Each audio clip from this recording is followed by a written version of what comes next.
Hello friends, welcome to our channel. Today we're going to take a look at another horrible case with you. The case of Wang Nan. Wang Nan, born in 1987 in Nanjing, China, a major city and former capital, Wang Nan grew up in a relatively affluent family. Her parents provided her with the best possible education and encouraged her to develop her talents. After completing her secondary education, Wang Nan enrolled in a prestigious university where she studied business and finance and also learned several foreign languages. Upon graduation, she landed a job at a large travel agency where she quickly proved herself to be a valuable, responsible, and motivated employee. Her career advanced rapidly, and she was soon sent to Thailand to head a new branch and oversee its development. Wang Nan worked as a top manager for several years before deciding to leave the agency to start her own business. She opened a Chinese restaurant in Bangkok, which she managed successfully, and it eventually grew into a small but popular chain. Wang Nan was a thriving young entrepreneur who had devoted her life to her career. With her constant business engagements, she barely had time for socializing or dating, and her loneliness became a normal part of her life. At almost 30 years old, Wang Nan was well established in Thailand, having lived there for a while and become proficient in the language. However, she strived for further improvement, taking additional courses to learn Thai at a training center. There, she met a young man named Xiaodong, who initially stared at her before introducing himself in his native language. They exchanged brief conversations, and he inquired about her reason for studying the language. Wang Nan replied that it was for business purposes, and Xiaodong proposed exchanging business cards to potentially meet up Sunday. Although Wang Nan was not interested in continuing the conversation, she still politely gave him her business card. Xiaodong also gave Wang Nan his own business card, which said that he worked in the import-export industry in Bangkok. Not very impressed, Wang Nan put the business card in her wallet and forgot about it. Xiaodong was the only one who showed genuine interest in Wang Nan, and he wasted no time in calling her the very next day. However, she was preoccupied with work and couldn't spare even a few minutes to talk, so she declined his invitation to meet for coffee. A few days later, Xiaodong asked her out again, but Wang Nan turned him down once more, citing her busy schedule and preparations for an upcoming business conference where she hoped to expand her professional network. Undeterred, Xiaodong showed up at the conference with a stunning bouquet of flowers and waited for Wang Nan to become available. When she was free, he approached her and asked her out once more. This time, Wang Nan was charmed by his persistence, which was a new experience for her. No one had ever pursued her so relentlessly before, so she agreed to meet him for dinner. As it turned out, Xiaodong's interest in Wang Nan was more than just a passing infatuation. He was completely smitten. He showered her with attention, surprise gifts, and romantic gestures, including sending flowers to her doorstep every morning with sweet notes attached. He also called her at least twice a day to wish her good morning and good night. Wang Nan had mixed emotions about the situation.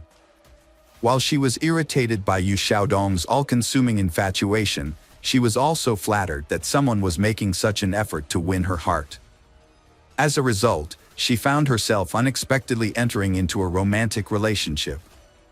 Xiaodong went out of his way to woo her, not only romantically but also by trying to be perfect in every aspect of their relationship. He shared her interests and opinions, learned to cook her favorite meals, and planned exciting activities for them to enjoy together. He was also eager to help her with her work and household chores at a moment's notice. Wang Nan was over the moon with happiness, feeling as though she was living in a fairy tale. Xiaodong's behavior, however, was moving at a breakneck pace.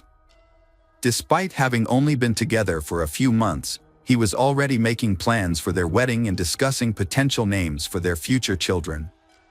This made Wang Nan uncomfortable, but Yu Xiaodong would counter by pointing out that they were both in their 30s and that it was time for them to start thinking about building a family. That night, Yu Xiaodong wrote a heartfelt letter to Wang Nan, expressing his deep affection and commitment to being a good husband and father. The next morning, he arrived at her doorstep with a bouquet of flowers, reiterating his seriousness about marrying her. Wang Nan jokingly mentioned that the courthouse wouldn't open for another hour and a half, but Yu Xiaodong suggested they go there immediately. To her surprise, the courthouse was open, and the officer responsible for registering marriages was already at his desk, ready to formalize their union. Yu Xiaodong had secretly arranged for a hasty marriage ceremony to take place early in the morning. The whole event was unusual and lacking in formality. There were no guests, no exchange of rings, no wedding dress or veil, and no commemorative photographs. Wang Nan couldn't shake the feeling that the whole thing wasn't really happening, especially since she hadn't even introduced her new husband to her mother, with whom she was extremely close. Before she knew it, she was holding a marriage certificate in her hand, and her newlywed husband was standing beside her, beaming with satisfaction. Wang Nan's marriage was troubled from the start. She had second thoughts about marrying Yu Xiaodong almost immediately after the wedding. Initially, she had hoped he would be a reliable partner, a man she could depend on. Unfortunately, her expectations were not met, and her new husband's true nature soon revealed itself. Yu Xiaodong spent most of his time at home playing video games, using his wife's money without contributing to their household expenses.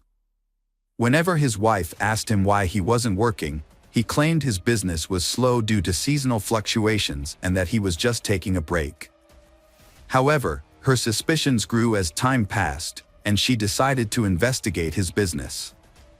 Her findings shocked her. His supposedly successful import-export company existed only on paper and business cards. Wang Nan was horrified, realizing too late that she should have had a prenuptial agreement. Now, her husband could freely spend her earnings, and if they divorced, he would claim her assets. During a tense conversation, Yu Xiaodong broke down in tears, promising to turn his life around and find a good job. However, it soon became apparent that he had no intention of looking for work and was content to rely on his wife's support. Yu Xiaodong, a grown man, consistently acted like a child. He spent most of his time playing computer games and expected his wife, Wang Nan, to pay for his personal expenses whenever he helped out around the house or assisted her at the restaurant. Wang Nan eventually had enough and told him she would no longer give him money unless he got a job. The next day, Yu Xiaodong disappeared, taking their marriage certificate and Wang Nan's identity card with him. Wang Nan only discovered the missing documents that evening when her accountant called to inquire about a large transfer of funds from her account. She was shocked, as she had not authorized the transfer. However, she immediately suspected her husband's involvement. It turned out that Yu Xiaodong had transferred more than $500,000 into his own account, using the stolen documents to deceive the bank into thinking it was their joint decision to transfer their shared money. Wang Nan quickly reported the theft to the police, who tracked down Yu Xiaodong a few hours later as he attempted to withdraw some of the stolen money. Confronted by the police and his wife, Xiaodong broke down and begged for forgiveness on his knees. He confessed to losing a large sum of money through gambling, which had led to threats of death and demands to repay the debt. This was not his first brush with the law, as he had previously served an 8-year prison sentence for robbery in his home country of China. Wang Nan was consumed by shame as she learned the truth about her husband's past. Despite this, she believed that his addiction to gambling was a disease that could be overcome, and she wanted to help him recover and return to a normal life. To support him, Wang Nan agreed to pay off half of his debt and offered him a job as heater of one of her restaurants. Initially, Yu Xiaodong appeared to be grateful for the opportunity and took his new role seriously. He even developed a promising strategy for the restaurant's growth. However, his enthusiasm was short-lived. Before long, he began to spend more time playing computer games and indulging in other leisure activities. Meanwhile, Wang Nan discovered she was pregnant and shared the news with her husband. Yu Xiaodong initially expressed reservations about the pregnancy, and in a moment of hesitation, asked his wife to consider an abortion, which she flatly refused. The disagreement escalated to the point where he threatened divorce and division of their property, but eventually, his demeanor softened, and he apologized for his rash words. Yu Xiaodong later admitted that his outburst was driven by emotional anxiety, but ultimately, he was happy about the impending arrival of their child. However, things took a dramatic turn 2 months later. During a fateful trip, Yu Xiaodong suggested that his wife purchase life insurance, citing the pregnancy as a reason to safeguard her well-being and that of their unborn child in the event of any unforeseen circumstances. This seemingly caring gesture came after a period of harmony in their marriage, where he had been attentive, supportive, and diligent in his role as a husband and expectant father. Wang Nan quickly agreed to her husband's suggestion and even wondered why she hadn't thought of it herself. They purchased insurance the very next day. A couple of weeks later, Yu Xiaodong proposed a vacation to help them relax and unwind.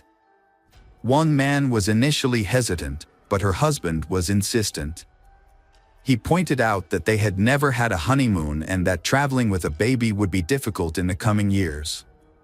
He also felt that they needed a break to clear their minds of the stress and negativity they had been experiencing. Wang Nan was eventually won over by her husband's arguments and agreed to the trip. He took charge of planning the entire vacation, choosing the destination, booking the hotel, and organizing activities that would be enjoyable and educational, yet not too strenuous for Wang Nan's pregnant state. Wang Nan was happy to leave the planning to her husband and was pleased to see how much effort he was putting into making their vacation special. On June 7th, they visited the park for the first time and spent most of the day exploring its many beautiful sights and lookouts. However, as the summer evening wore on, the park became increasingly crowded, with tourists everywhere. As the sun began to set, Wang Nan noticed that her husband, Yu Xiaodong, was growing angry and nervous.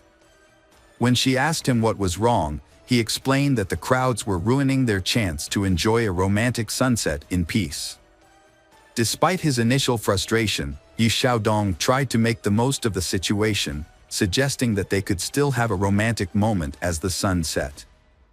As the park began to clear out, he climbed the fence of the observation deck and called out to his wife, Wang Nan, to join him, promising her an incredible view. However, Wang declined, citing the darkness and potential danger. Yu Xiaodong became angry but eventually returned to his wife, suggesting that they should come back to the park another time to watch the sunrise together. The Wang Nan and Yu Xiaodong returned to their hotel late on Saturday night, so they decided to sleep in and head back to the reserve early on Sunday morning. As planned, they woke up at 3 a.m. on June 9th and left for the national park while it was still dark outside. Their goal was to catch the first rays of the rising sun. When they arrived, they found the park nearly empty, with hardly any other visitors. They watched the sunrise together on an observation deck. Then, Yu Xiaodong encouraged his wife, Wang Nan, to join him at the cliff's edge to see some ancient rock paintings. Initially hesitant, Wang Nan trusted her husband's assurance that he would help her climb down and back up safely. As they took in the breathtaking view, Yu Xiaodong suddenly asked Wang Nan if she regretted anything in life. She replied that she did not. However, in a shocking turn of events, Yu Xiaodong's demeanor changed. He touched his wife's hair, kissed her cheek, whispered "die" in her ear, and then pushed her off the cliff. To avoid detection, he checked their surroundings to make sure no one had witnessed the incident.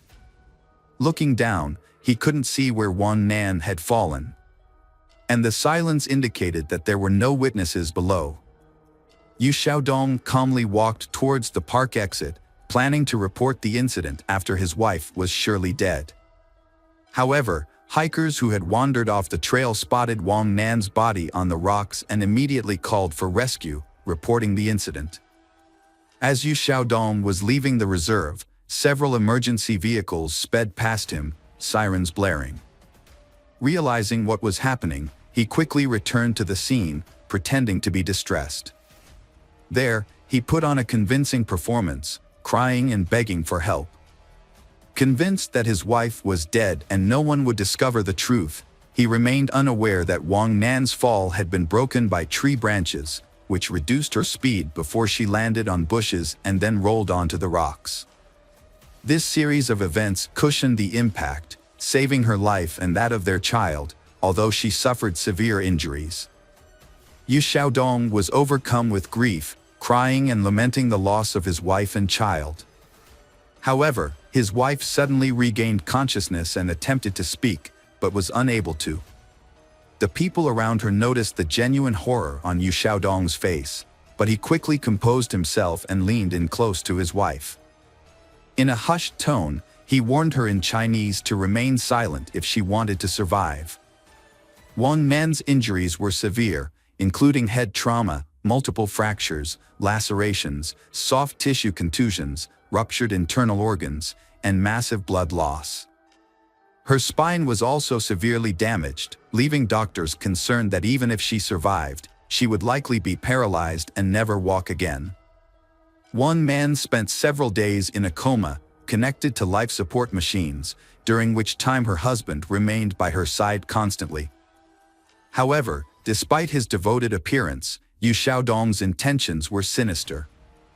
Every time he was alone with his wife, he thought about how to complete the job without arousing suspicion.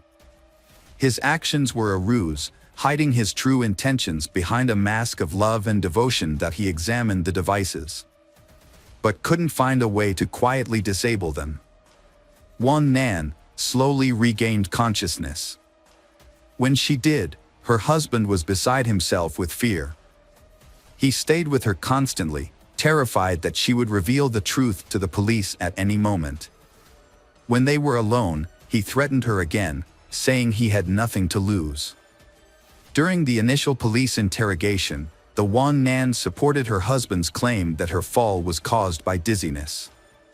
However, when her husband briefly left the room, Wang Nan asked the nurse to call the police again and prevent her husband from re-entering. It was then that she recounted the disturbing story of her fall, alleging that her husband had attempted to kill her. Yu Xiaodong suddenly burst into the room, shouting that his wife was delusional due to her head injury and that he would never harm her or their baby. His explanation was not believable, and he was arrested on the same day. At the hospital, he was charged with multiple crimes, including attempted murder and intimidation after her husband was taken into custody and sent to jail to await trial. Wang Nan finally felt a sense of relief. Although she still had a long and difficult recovery ahead of her, she now felt safe. Wang Nan initially held on to hope that her pregnancy could be saved, despite the severe fall. However, her medical team advised her to terminate the pregnancy due to the large amounts of painkillers and antibiotics she was receiving, as well as the multiple surgeries she underwent under general anesthesia. The doctors prioritized Wang Nan's life, warning her that the fetus was unlikely to survive the strong medications. This news came as a devastating shock to Wang Nan, but she ultimately followed the doctor's advice. During the trial, Yu Xiaodong vehemently denied any wrongdoing, sticking to his claim that the incident was an accident. He remained calm and composed in prison, hiring skilled lawyers and expressing confidence that he would either be acquitted or receive a lenient sentence. In contrast, the investigators and prosecutor were convinced that Yu Xiaodong had deliberately committed the crime. Motivated by the prospect of collecting a substantial insurance payout and inheriting his wife's fortune, which was valued at nearly $2.5 million at the time. During an interrogation, Yu Xiaodong made a shocking revelation about his motive for the heinous crime. He disclosed that he was angry with his wife for not paying off his entire debt, which had accumulated due to his gambling habit. In his mind, if his wife truly loved him, She would have cleared all his debts since she had the financial means to do so. This perceived betrayal led Yu Xiaodong to believe that his wife did not love him, and therefore, he felt justified in punishing her. After making this astonishing confession, the defendant became silent, seemingly aware that he had revealed too much. He attempted to retract his statement, claiming that he had been misunderstood.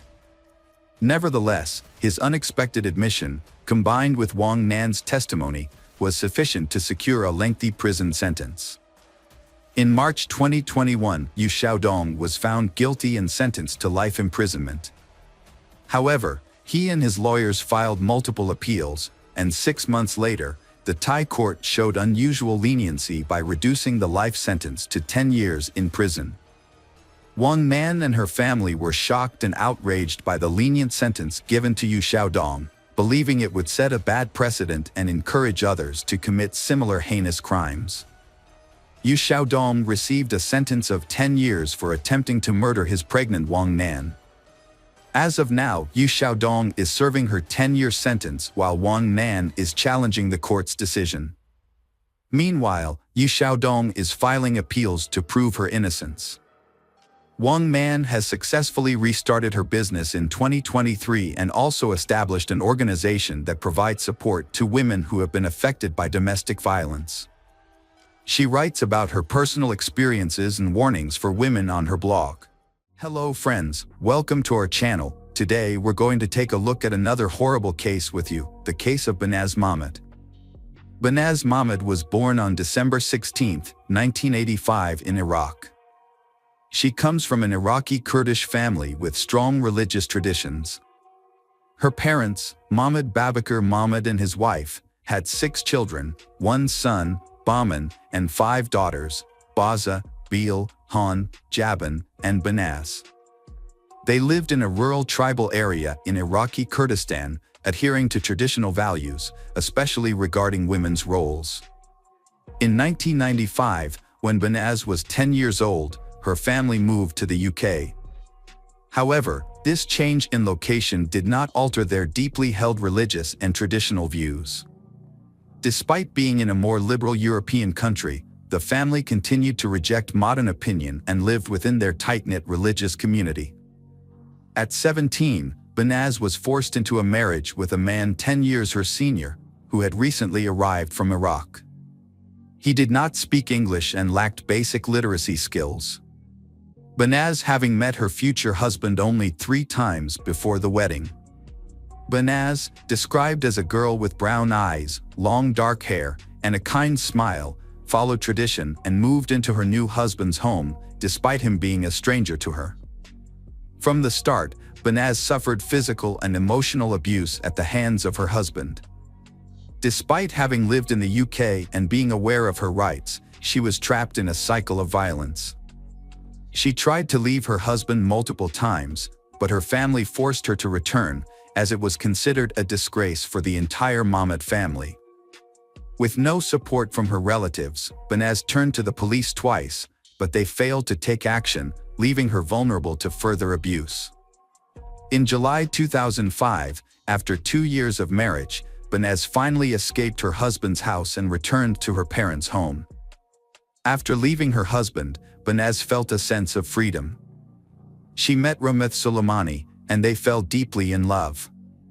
However, they had to keep their relationship a secret. They would only communicate twice a day, exchanging messages in the morning and evening. Ramith was unlike the men surrounding Behnaz, as he was calm, wise, and courteous. He treated she with great respect and kindness, instantly winning her heart.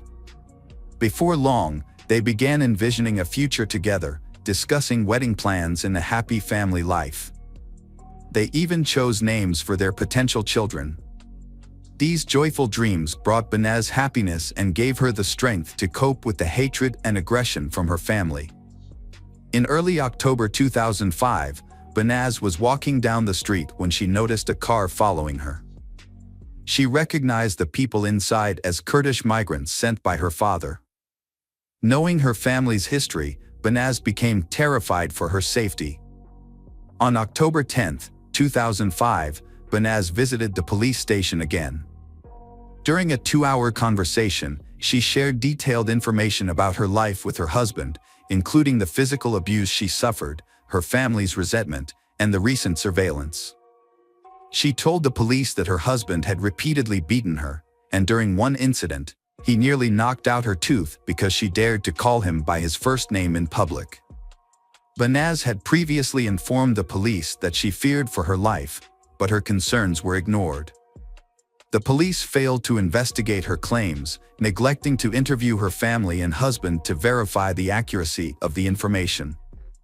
She was told to contact them again if she felt threatened. Banaz and her boyfriend, Rameth, secretly met for about 2 months without being detected. However, in early December 2005, they were spotted by members of her family near a London subway station. This information was immediately reported to her father. That evening, her male relatives gathered at the family home, where they discussed her actions and deemed them unacceptable. Her uncle, Ari Mahmoud, declared that Banaz should be killed to restore the family's honor. Banaz overheard this conversation. Following this, Banaz went to the police again and explained that she had been under surveillance for months. She also told them that her family intended to kill her. She provided a list of 5 family members who were involved in the plot, but the police did not take her seriously. A serious mistake was made, which led to Banaz's disappearance. To uncover her fate, investigators must untangle a complicated network of lies, violence, and disregard for the truth. 2 weeks later, Banaz's father deceives her into visiting a relative's house, promising to discuss her divorce. Upon arrival, he forces her to drink brandy and leaves her alone in a room with the TV on. As she turns around, she sees her father putting on rubber gloves and reaching for a rope. Realizing her life is in danger, Banaz rushes to the front door, but it's locked. To escape, she breaks a window, cutting her hands on the shards. Banaz manages to reach a nearby cafe, where she collapses. Paramedics arrive and take her to the hospital, where the police are called. When Banaz regains consciousness, she contacts Rameth and asks him to come.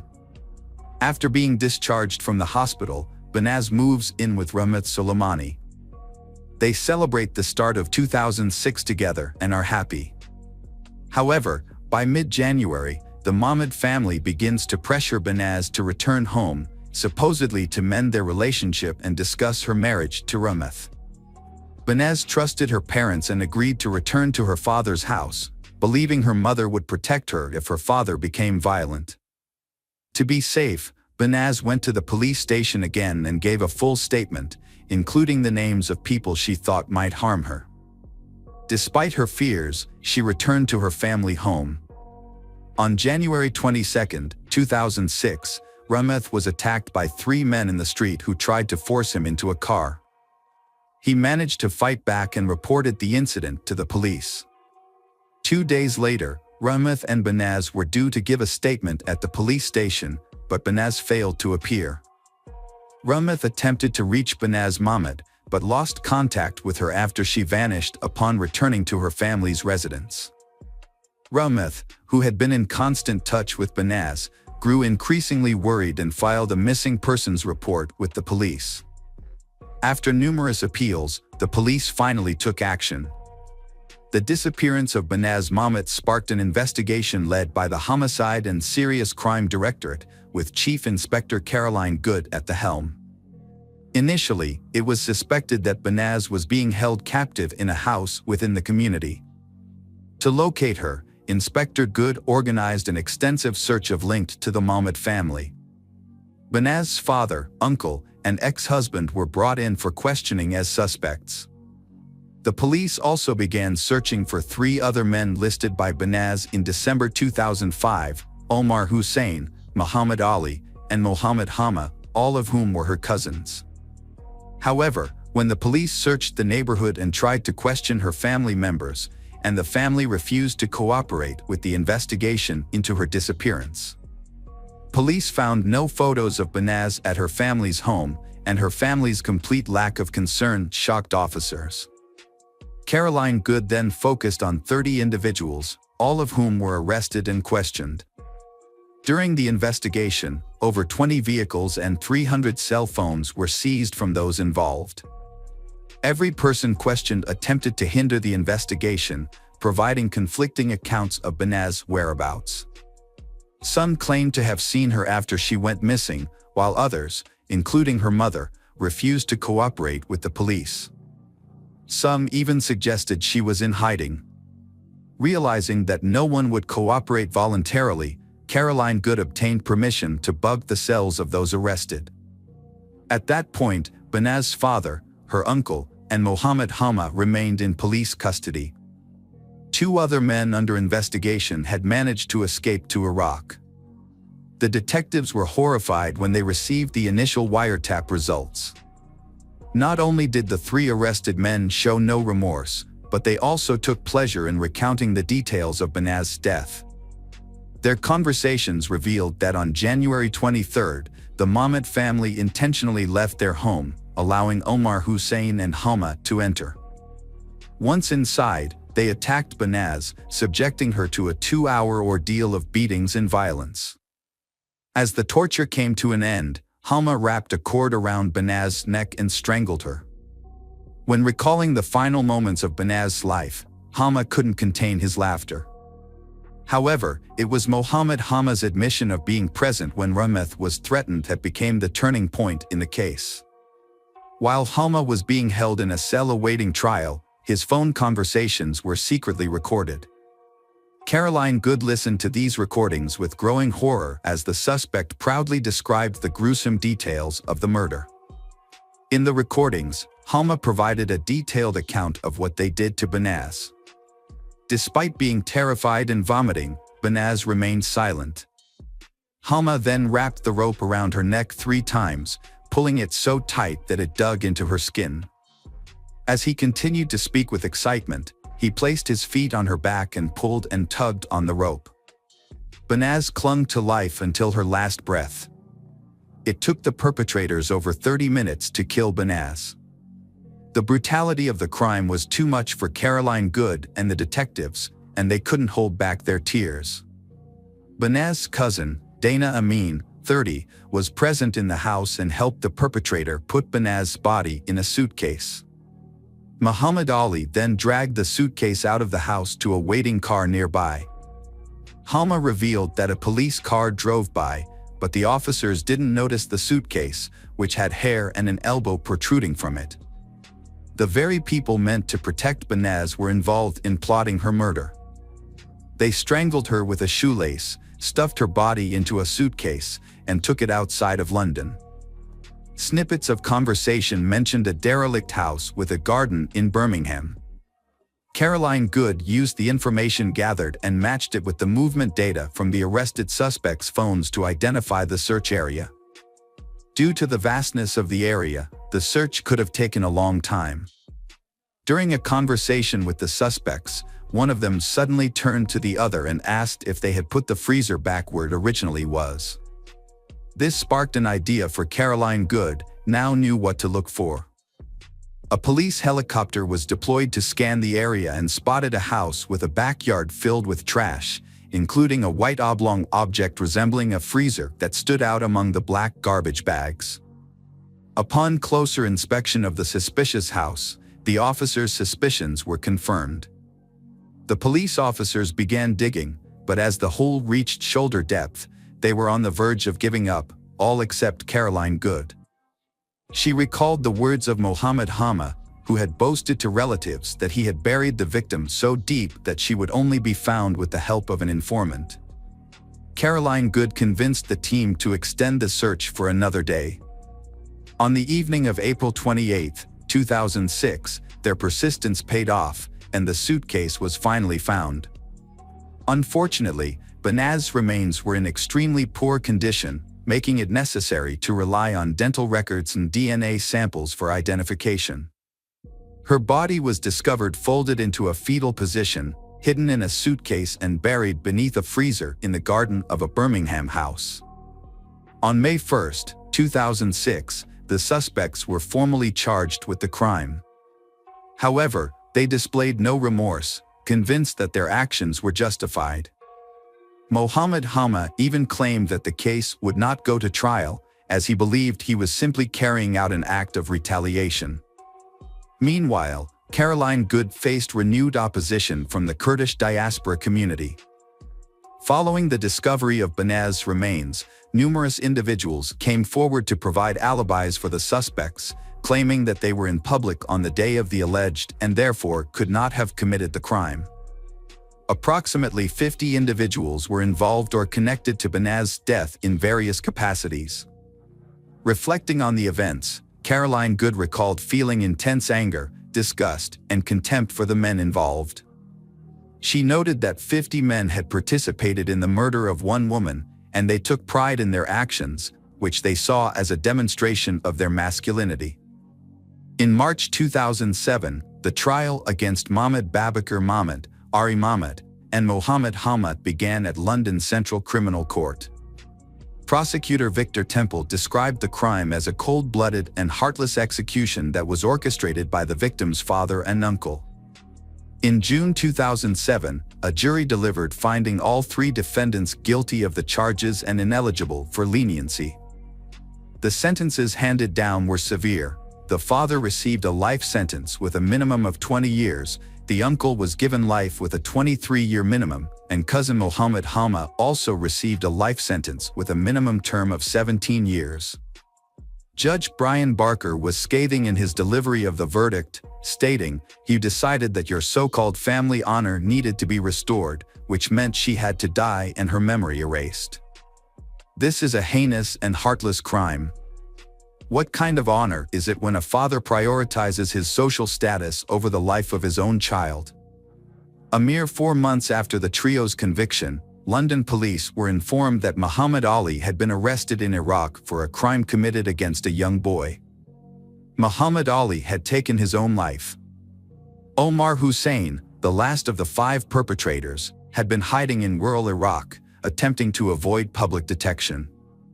However, in December 2009, he was shot in the leg during an altercation with one of his brothers and required medical attention. Upon arriving at the hospital, police were notified and subsequently arrested him.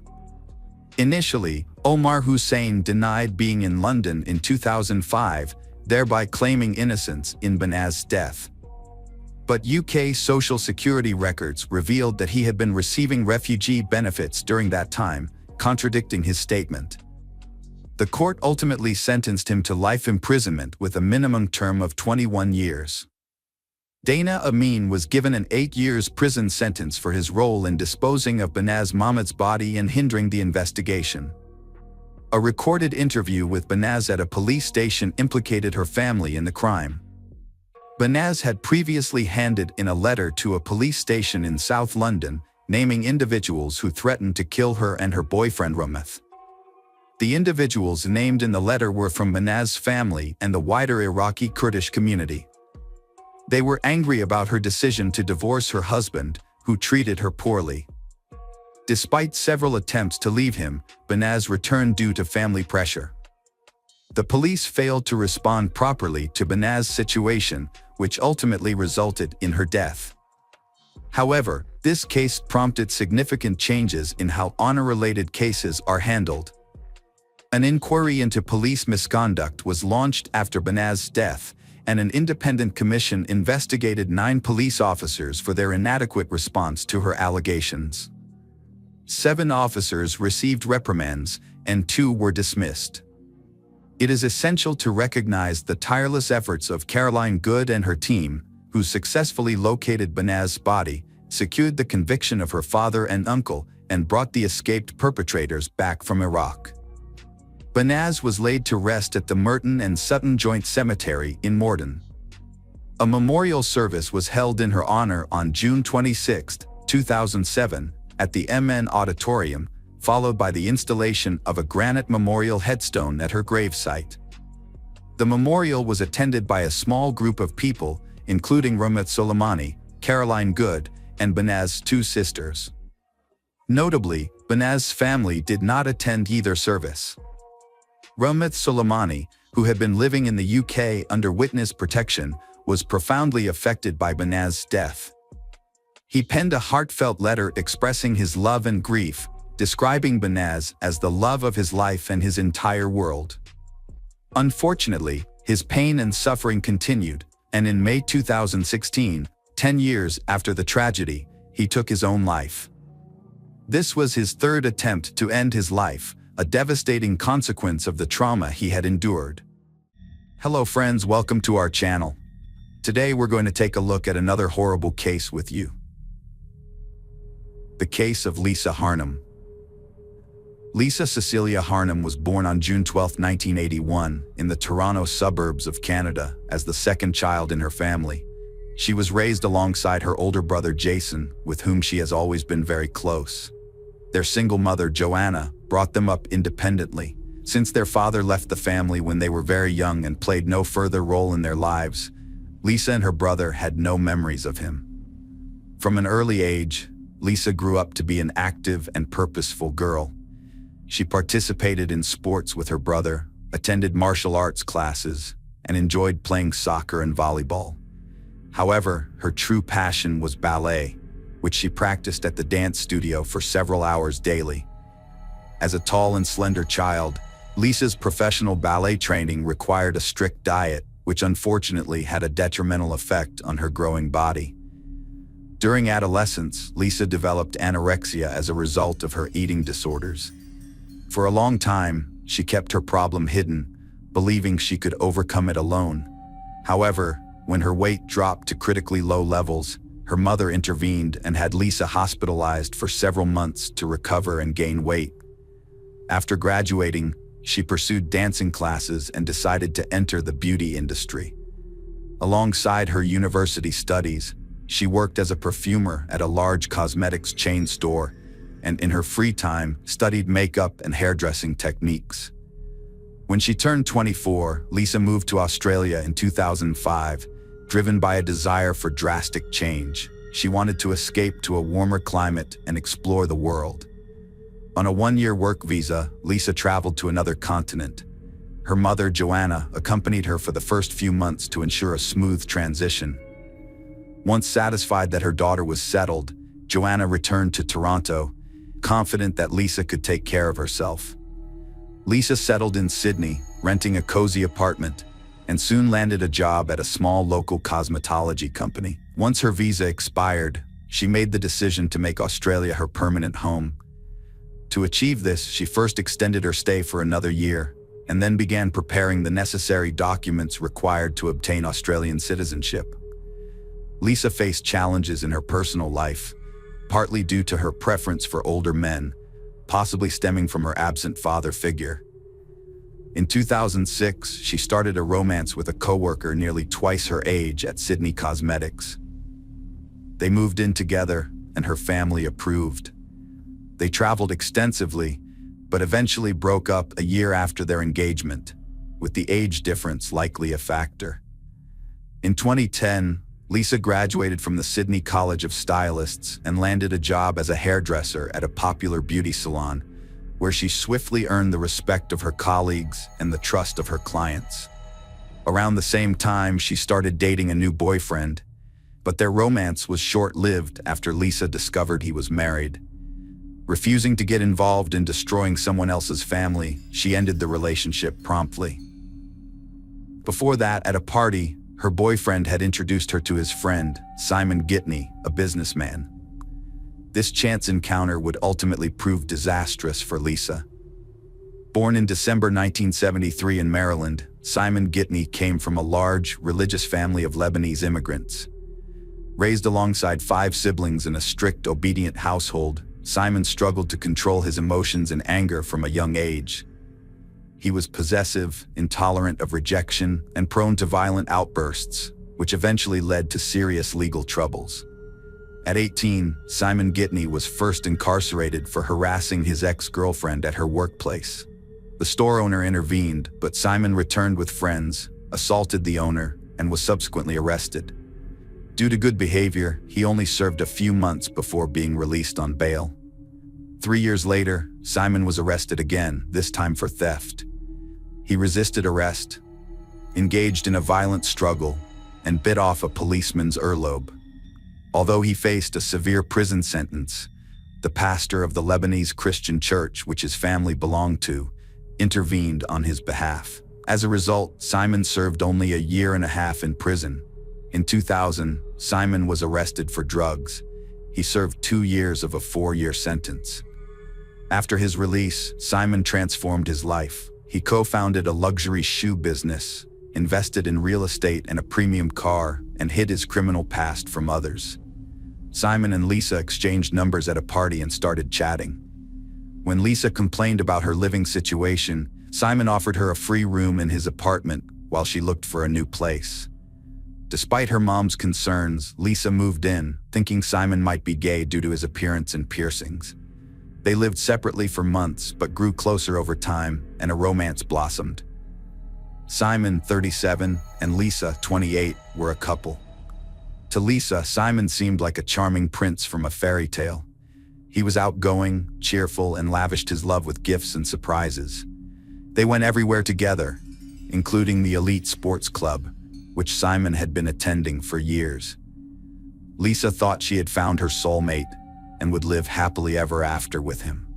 She couldn't stop talking about him to her mom, brother, and friends, unaware that their fairy tale was about to come to an end. Simon's behavior changed 6 months in, but Lisa didn't notice. He distanced her from friends and family, erased her boundaries, and tried to control her views and tastes. He convinced her to quit her job at a beauty salon where she was happy by throwing a scene and forcing her resignation. A month and a half after that, the couple relocated to a luxurious 15th-floor apartment in an elite residential complex. Unbeknownst to Lisa, the apartment was heavily equipped with hidden surveillance cameras. Simon gifted Lisa an expensive smartphone and laptop, pre-installed with spyware that enabled him to monitor her messages, emails, and calls, as well as track her every move.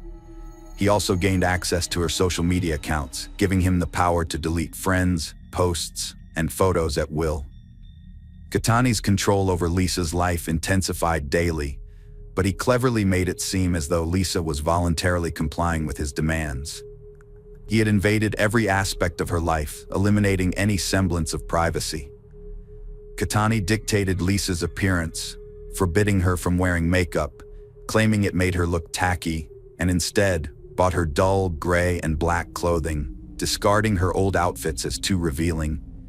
He restricted her movements, only allowing her to leave the apartment accompanied by him, and solely visiting places of his choice.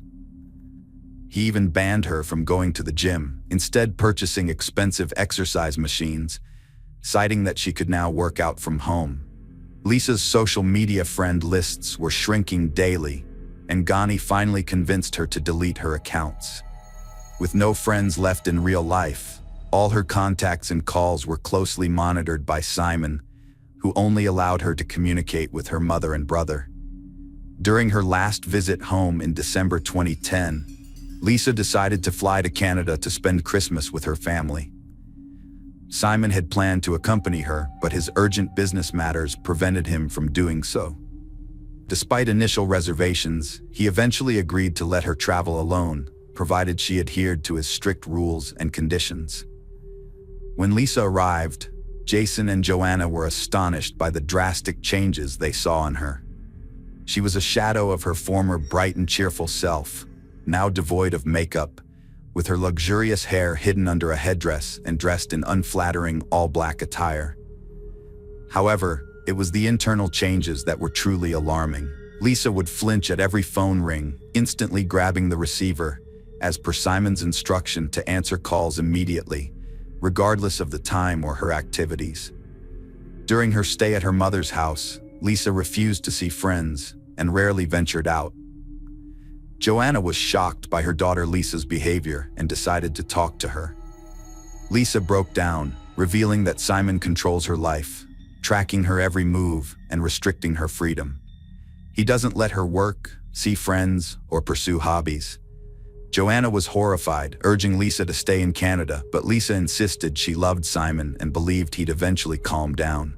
Despite her family's pleas to stay, Lisa decided to move back to Australia to be with Simon. disregarding their warnings that the relationship was unhealthy. She reassured her mother that everything would be fine, saying Simon loved her and wouldn't harm her. However, after her return, the situation deteriorated significantly.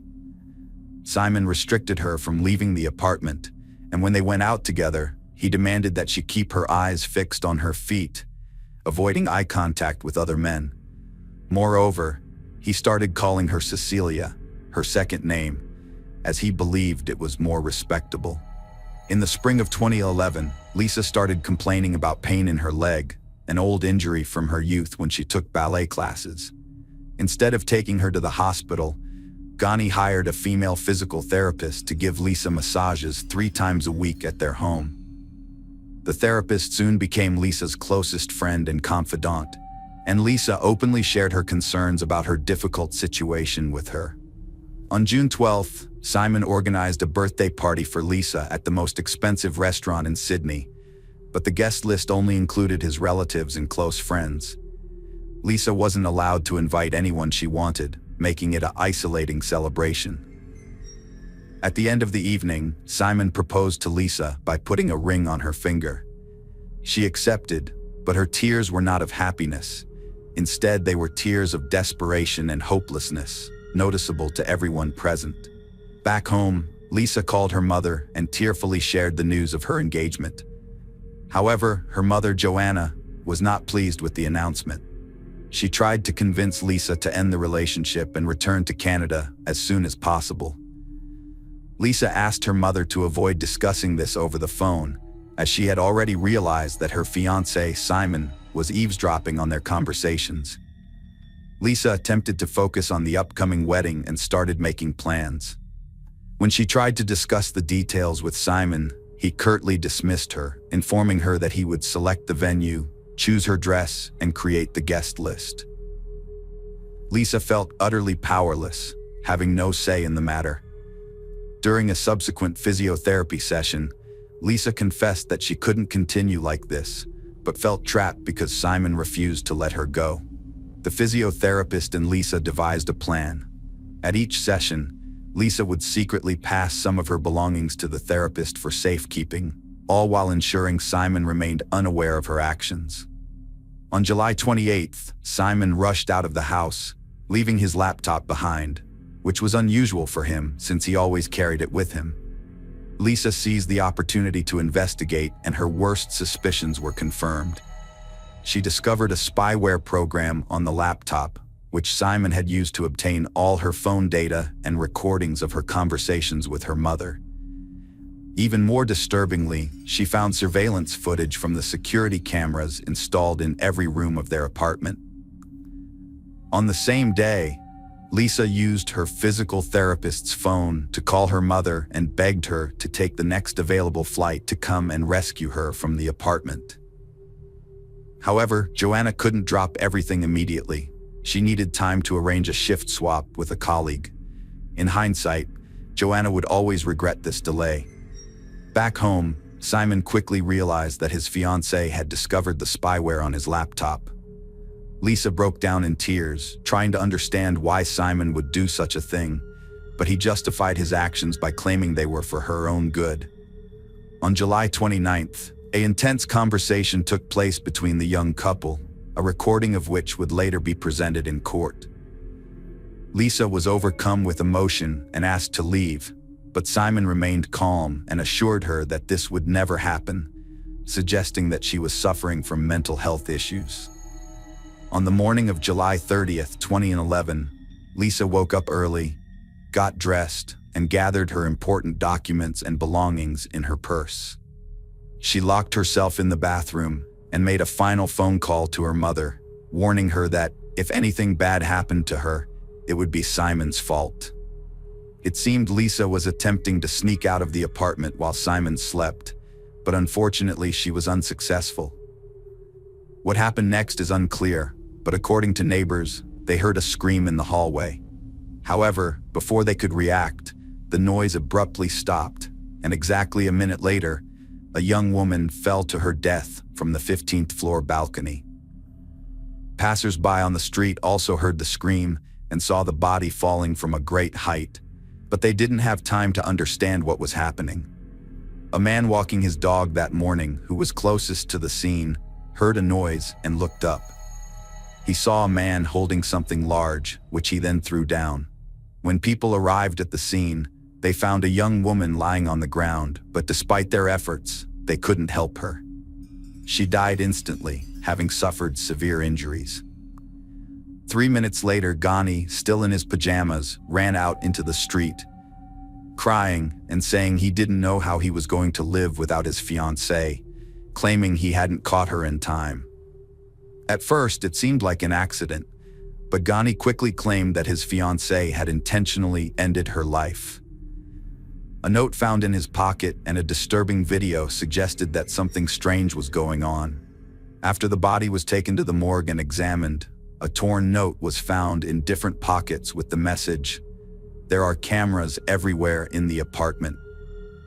It's likely Lisa was afraid Simon would discover the note, so she ripped it into small pieces and scattered them among her pockets. An investigation revealed that indeed, multiple cameras were installed in the apartment, but the hard drive containing the recordings was nowhere to be found. Simon claimed that there were no video recordings at all. However, a surveillance camera in the communal hallway caught a disturbing scene. The short footage shows Lisa fleeing the apartment and calling for help, but Simon grabs her from behind, covers her mouth, and drags her back inside. This incident occurred just a minute before she fell off the balcony, and it was the scream that the neighbors heard. Ghani's laptop contained a recording of a conversation between Ghani and Lisa from the night before the tragedy, as well as spyware that Simon used to monitor his fiancée's activities. Simon claimed that he and Lisa had an argument that morning, during which she became hysterical and ran out into the hallway, screaming. He said he managed to bring her back inside because he didn't want to attract the attention of their neighbors. According to Simon, he then tried to call Lisa's mother, but she ran out to the balcony and jumped to her death just as he was doing so. Simon admitted that Lisa had previously threatened to take her own life, but he hadn't taken her warning seriously.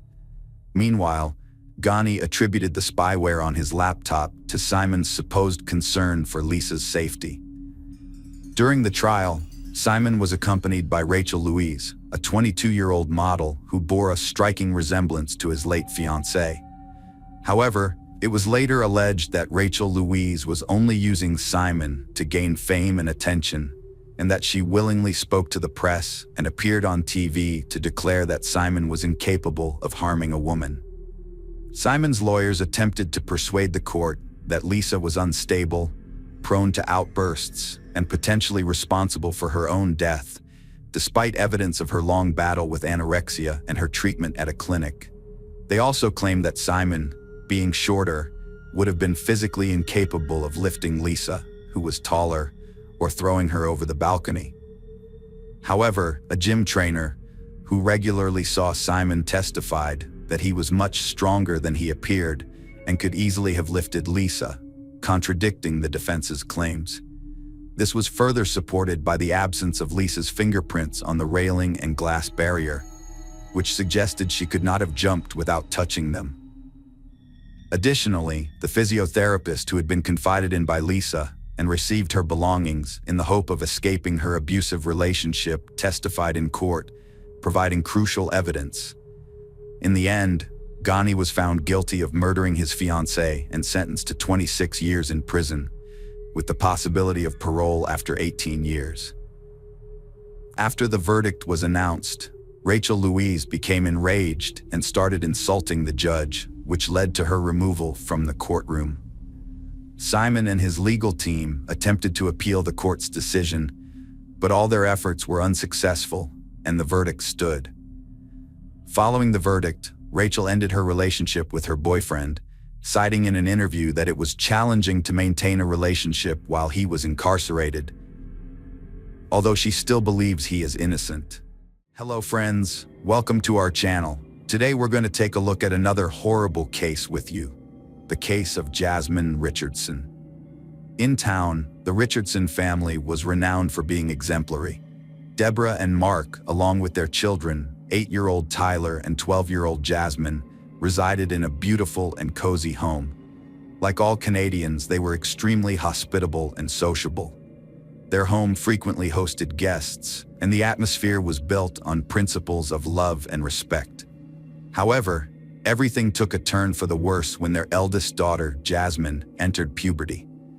The once calm girl underwent a drastic transformation. Firstly, her character changed. She became bold and frivolous. Conflicts between her and her parents began to arise, and her academic performance started to decline. Secondly, her preferences in music and clothing drastically changed. She shifted from enjoying modern pop to heavy rock. Bright colors and clothing were replaced by shades of gray and black, and her dressing style became provocative as she sought to appeal to boys, drawing attention to her curves. As a result, her interaction with former friends significantly decreased, and she began to spend more time alone in front of her computer screen. The door to her room was often closed, indicating a shift towards isolation. With the advent of the internet at home, she developed a fascination with Gothic themes, dark poetry, criminal psychology, and human anatomy. Miss Richardson even went so far as to identify as a witch, embracing the Wiccan religion. To explore these interests, she frequented various websites where she found a community of like-minded individuals who shared her passions. Her social media profile greeted visitors with the phrase, "Welcome to my tragic world." At first glance, it seemed like a typical teenage angst, marked by an excessive flair for drama and mysticism. However, she became increasingly withdrawn from her family. On her profile, she had listed a false name and claimed to be 15, as she preferred interacting with older individuals. Her parents attempted to be supportive during this challenging period, suggesting they spend quality time together and find common interests. However, she found these suggestions dull. Jasmine considered her younger brother a nuisance and gradually stopped communicating with him. Yet she could spend hours on end at the computer, conversing with strangers. Deborah and Mark recognized that their daughter's current state was a phase. She would mature and gain wisdom. As a result, they were quite permissive of her new interests. One day, Jasmine informed them that she wanted to attend a punk rock band concert. Her parents agreed, unaware of the consequences this outing would have. In early 2006, Jasmine Richardson went to a local youth band concert, following her own pursuits. She knew Jeremy Steinke, he who had been captivating her heart for months, would be there, as he was also drawn to Gothic culture. They had met on a vampire enthusiast's website where they occasionally exchanged messages. Jeremy presented himself as a 30-year-old werewolf craving blood, and to prove it, he wore a vial of blood around his neck, though it was unclear whether the fluid was human or animal in origin. Nonetheless, he clearly considered himself extraordinary, which Jasmine found extremely appealing. After meeting at a concert, the young people's affection for each other continued to grow. Eventually, Stinka worked up the courage to ask her out, and to his delight, she happily agreed. Everything seemed perfect, but there was a major obstacle. Jeremy was 23 years old. The couple was well aware that her parents would not approve of their relationship due to their significant age difference, so they decided to keep it a secret. Furthermore, Jeremy's troubled past would only make matters worse in her parents' eyes. Jeremy grew up in poverty, living with his mother and sister in a trailer. He had a troubled relationship with his mother, who drank excessively and had a string of volatile partners. These partners would often beat him when they were drunk. As a result, by the time he was 13, Jeremy was struggling in school and had developed a fragile mental state. Feeling overwhelmed, Jeremy once attempted to take his own life by hanging himself. Fortunately, he was stopped in time. Afterwards, doctors diagnosed him with depression and hyperactivity. At school, he was bullied, and eventually, he stopped attending classes altogether. As he got older, Jeremy became fascinated with the idea of being immortal and started visiting websites that focused on dark themes. His online profile was filled with topics like pain, self-harm, and bloody violence. Few people knew about Jeremy's secret relationship, except for his close friends, who found it unusual and disturbing. The couple managed to keep their communication private until the Richardsons started monitoring their daughter's excessive internet use. Deborah and Mark were alarmed when they discovered their daughter Jasmine had been chatting with strangers online, which is a concern for any parent. They immediately took away her computer to protect her. What they found out next was even more disturbing. Jasmine had become infatuated with an adult man who seemed to have questionable motives, known by the ominous nickname Soul Eater. This made her relationship with Jeremy officially off limits. Deborah and Mark sought the help of a psychologist to free their daughter from this harmful relationship. They believed that therapy would also improve their relationship with Jasmine. Fortunately, it worked, and Jasmine appeared to be getting back to a normal life, assuring them that the ordeal was behind her. As a sign of trust, they gave her computer back. Unfortunately, this decision would ultimately seal their fate. Saturday, April 22, 2006, Mrs. Richardson was preparing for bed when she heard a noise in the basement. At first, she thought it was just rats, but as she went downstairs and turned on the light, she saw a person wearing a ski mask standing opposite her, staring at her. Startled, Mrs. Richardson let out a loud scream. The stranger rushed towards her, trying to cover her mouth, but she struggled and screamed even louder. Frustrated, he stepped back, pulled out a knife, and stabbed her repeatedly in the chest. Hearing his wife's screams, Mark rushed downstairs, grabbing a screwdriver he had left on the floor earlier that day while fixing an outlet. When he entered the basement, he was met with a horrific scene. His wife lying in a pool of blood, with the attacker standing next to her. Mark immediately attacked the intruder, but was stabbed in the stomach. As the pain subsided and his eyes began to close, Mark quietly asked why. The attacker replied that it was because his daughter had wished it. Meanwhile, upstairs, Tyler was the only one left. He sat frozen on his bed in his pajamas, too scared to move. He heard the footsteps getting closer and closer until the bedroom door creaked open. Jasmine was thrilled that her parents believed she was remorseful, which allowed them to communicate again. She emailed Jeremy as soon as she got internet, telling him that it started with her parents gone and ended with them together. During therapy, a dark plan formed and solidified over time. Stinka found it tempting but insisted on creativity and attention to detail. The couple knew they couldn't be together while the Richardsons were alive. Later, Jasmine's friends remembered how frequently she talked about her parents, specifically how much she was annoyed by them. As a result, they believed she wanted to kill them. However, no one took Jasmine's words seriously. On Saturday, April 22, 2006, Garrett went to his friend Tyler's house across the street. He wanted to play, and the weather was nice despite being quite chilly, as it was still spring that year. When Garrett approached the house, he noticed the blinds were still closed, and no one answered his knock on the door. This was unusual, as the Richardsons' car was parked in the driveway. Hoping to see someone, the curious child peeked into the living room window but saw no one. Then, Garrett decided to walk around to the back of the house, where he often played with Tyler in the basement. Peeking through the window, he saw something strange and disturbing on the floor, what appeared to be two people lying in a pool of blood. He informed his mother, who was initially skeptical.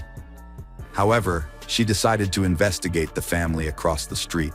Together, they approached the house, and Garrett pointed out the window he had looked through earlier.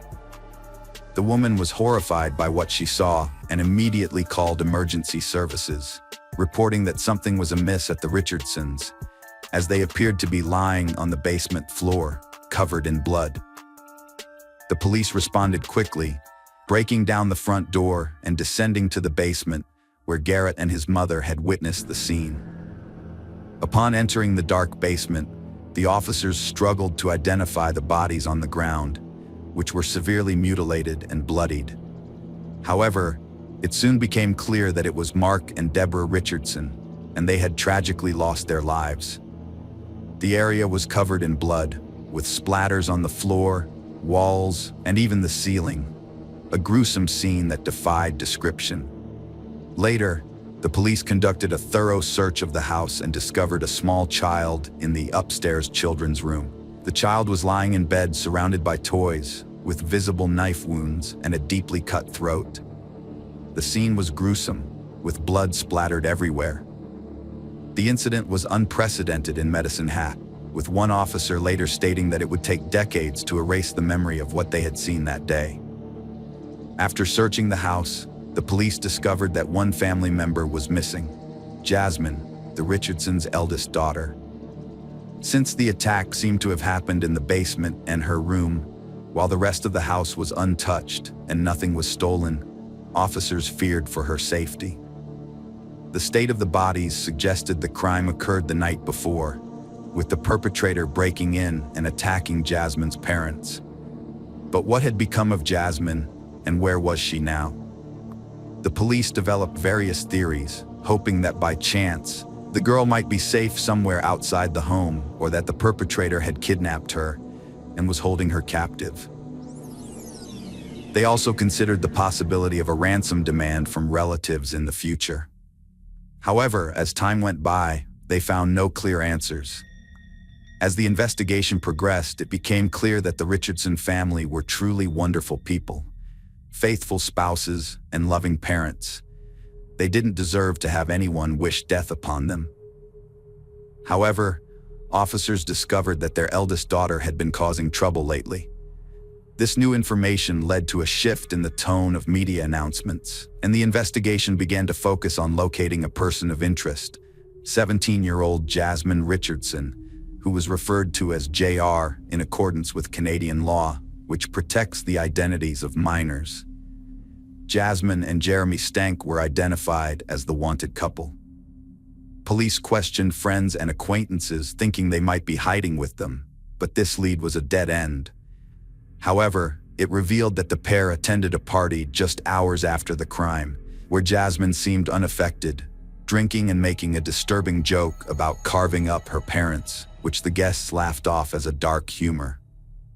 A comic strip found in Jasmine's school locker further confirmed her involvement in the crime, as it detailed how she would deal with her family members alongside her boyfriend as her accomplice. Photos of the suspects were widely circulated, and it was only a matter of time before someone came forward with information about their whereabouts. Soon, a tip arrived, and the couple was spotted in the community of Leader, Saskatchewan, about 130 kilometers from Medicine Hat. Caught off guard, Jasmine Richardson and Jeremy Stank were found sleeping peacefully in a pickup truck and offered no resistance as they were taken to the police station. Jasmine was questioned first. She said she loved Stinka, and he felt the same, but their age and social differences were a problem. She claimed the Richardsons wouldn't have approved of their relationship. Jeremy, she said, killed her parents to be with her. When asked if she was involved, Jasmine denied it, saying she was out when it happened and only learned about it later. She accepted it because she loved Jeremy and ran away with him. Detectives struggled to crack the suspects, so they used a clever tactic. They planted an informant in Jeremy's cell who got him to spill details contradicting Jasmine's alibi. Jeremy confessed the murder plot was Jasmine's idea, and he only agreed after they took away her computer. He revealed he killed Deborah and Mark, while Jasmine killed her brother, and even begged him to kill Tyler too. After confessing, Miss Richardson was confronted with the recording and admitted to stabbing her brother out of mercy. She conceived the plan, confirmed by thousands of messages. Jasmine supported Jeremy's dark tastes, feeling alienated from society. Fearing loss, he helped realize the idea. He desired violent revenge, inspired by natural-born killers. With sufficient evidence, the suspects were charged with 3 counts of homicide. The detectives constructed a clear picture of the crime by piecing together the confessions of the accused, witness testimony, and other case evidence. Prior to the crime, Jeremy was intoxicated. Jasmine led him into the house and led him to the basement, where he attacked her mother, Deborah. Deborah was the first to die, suffering 12 stab wounds across her body, with the deepest wound piercing her chest and reaching 12 centimeters deep, ultimately striking her heart. Enraged, Jeremy continued his brutal assault on Mark, inflicting 24 wounds, 9 of which were in the back. Like his wife, the family patriarch bled out on the basement floor. Tyler Richardson, Jasmine's younger brother, was the last to die. While Jeremy was dealing with the parents downstairs, Jasmine inflicted 5 stab wounds on Tyler upstairs. After Jeremy finished with the parents, he went upstairs to assist his girlfriend with the child, callously slashing Tyler's throat as if carving a pumpkin. After washing off the blood at home, Jeremy met Jasmine at a predetermined restaurant where they discussed the night's events. From there, they attended a party. Casey Lancaster, a friend of Jeremy's, helped them eliminate evidence and escape to Saskatchewan. The atrocities they committed are almost indescribable. The couple embarked on their killing spree with an unnerving sense of calm, as if driven by some supernatural force. It's astonishing that, during interrogations and their time in custody, they showed no signs of remorse or regret for their actions. While in detention, they exchanged letters, referring to themselves as legends and immortals. In one letter, Jeremy proposed to Jasmine, who happily accepted. However, their crazed love suddenly began to deteriorate, much like last year's snow. During the trial, they abruptly shifted the blame onto each other. In June 2007, Jasmine Richardson became the first of the two to face trial. She entered a not guilty plea, arguing that she was in a trance-like state, unable to intervene while Jeremy killed her family members. Additionally, she claimed that she only inflicted injuries on her younger brother, and it was Jeremy who dealt the fatal blow. Jasmine maintained that her discussions with Jeremy about killing her parents were purely theoretical, but they resonated with him so strongly that he coerced her into turning them into reality. Despite being convicted of 3 counts of homicide, Jasmine Richardson received a 10-year prison sentence, thanks to Canada's juvenile criminal justice law, which stipulates that individuals under 14 cannot be imprisoned for more than 10 years. The sentence prioritized rehabilitating and restoring Jasmine's mental state over punishing her. In 2008, Jeremy Steinke's trial began. He claimed that he never initially intended to kill his girlfriend's parents. However, when discovered in the basement, he felt compelled to attack. Jeremy alleged that he did not harm Tyler, implying that Jasmine was responsible, while he merely observed from the doorway. The defense claimed that Jasmine had deliberately seduced Jeremy, hoping he would rescue her from her parents' strict control. Friends testified that Jeremy had confided in them about his plan, saying he was desperate to keep Jasmine and would do anything to prevent losing her. The lawyers also requested that the charges be downgraded to manslaughter, arguing that Jeremy was under the influence of drugs at the time of the incident. During questioning by the prosecution, Jeremy's inconsistencies were exposed when he was asked why he had committed the crime. He responded, "When you find your soulmate, you'll do whatever it takes for them." Throughout the trial, Jeremy remained unemotional, but he broke down in tears when his mother, Jacqueline May, took the stand in his defense. She acknowledged feeling guilty about her role in his upbringing, which had been marked by physical abuse, beatings, and rejection by her partners. Jeremy was convicted of 3 counts of first-degree murder and received 3 life sentences. He will not be eligible for parole until at least 25 years later, in 2033. The charge of being an accessory to the crime against Casey Lancaster was dropped in a Medicine Hat court. Casey Lancaster was found guilty of obstructing justice, sentenced to 1 year of house arrest, and ordered to abstain from drugs and alcohol. Jeremy Stank renamed himself Jackson May while in custody.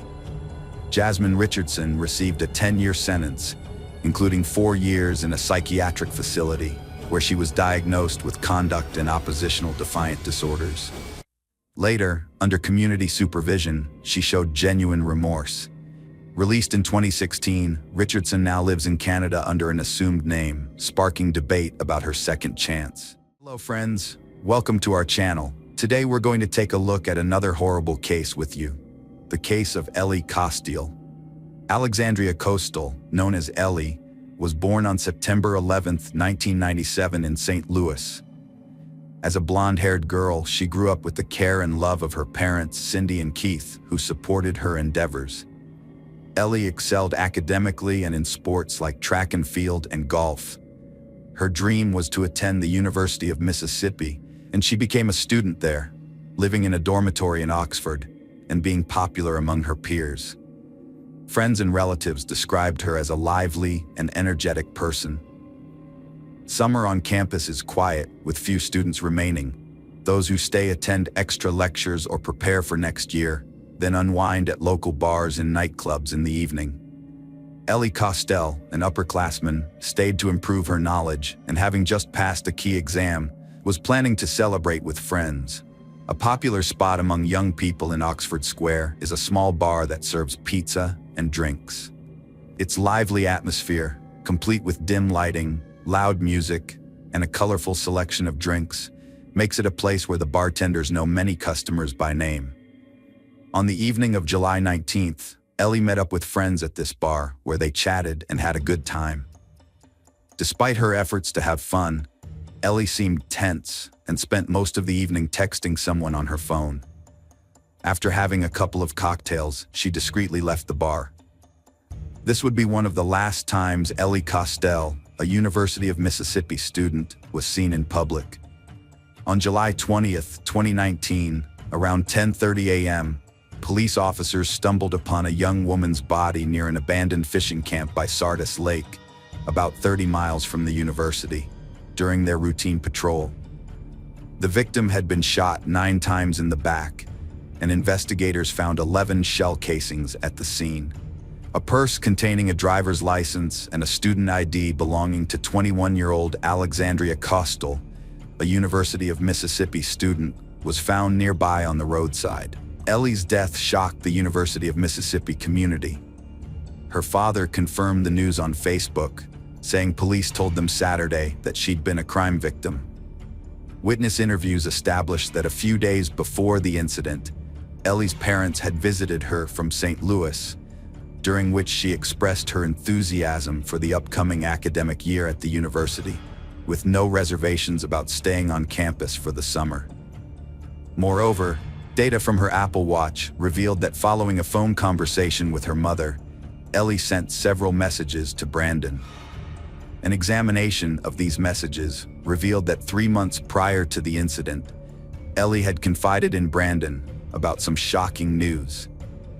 Since Brandon was the last known person to have communicated with the victim, he became a person of interest to the police. A closer look at their messages further disclosed that Ellie and Brandon had been in an on-again, off-again romantic relationship. Brandon Theld, a tall, dark-haired young man with an athletic build, was also a student at the University of Mississippi, hailing from Fort Worth, Texas, and raised in a well-mannered family. In 2016, when Ellie met Brandon as a freshman, she fell for him immediately. The young couple started dating, but they never formally declared themselves as an official couple. While Ellie's feelings for Brandon were genuine, he never showed a serious commitment towards her. Ellie's friends knew that her relationship with Brandon was troubled. They frequently argued, even in public. The couple would often break up, only to get back together after a while. On April 12, 2019, Ellie told Brandon that she was pregnant, but he didn't respond. She sent him numerous texts and voice messages, but he ignored her. 3 months later, Brandon finally replied, saying that he didn't want a child because it would ruin his life. He refused to help or support Ellie, telling her to just take a pill or make a doctor's appointment to deal with the situation. Despite being deeply in love, Ellie desperately wanted to talk to Brandon in person, but he kept refusing.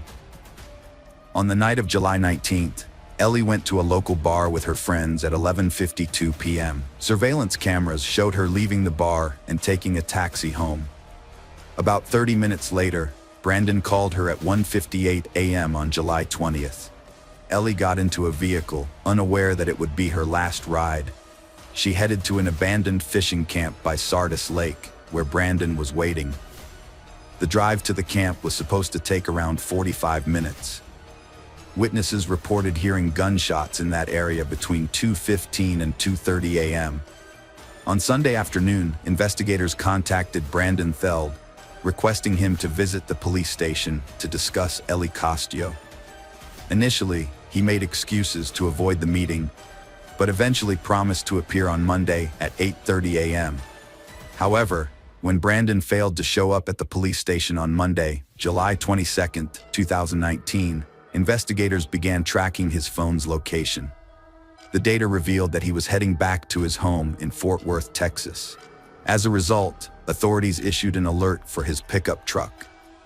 2 days later, Brandon was finally arrested when he stopped at a gas station in Memphis. Brandon Theld, a 22-year-old, was arrested and charged with homicide in the local area. Despite this, his lawyer and father insisted that he was innocent. As the Oxford community tried to make sense of the violent death of one of their own, the death of Ellie Costio quickly drew national attention. Reporters from all over the country came to Oxford, eager to learn more about Ellie and the person accused of killing her. Brandon Theld maintained his innocence until the end, but the evidence was against him. A gun matching the shooting was found in his possession, along with bloody clothing. He had gone to Texas to get his father's gun, suggesting premeditation.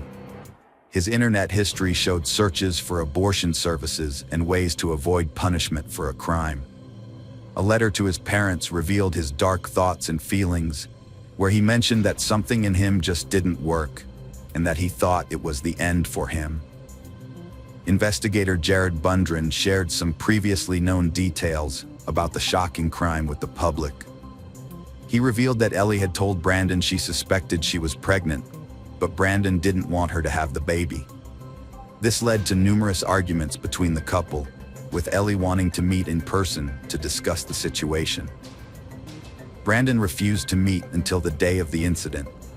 The police wanted to question Brandon and asked him to come to the station for questioning.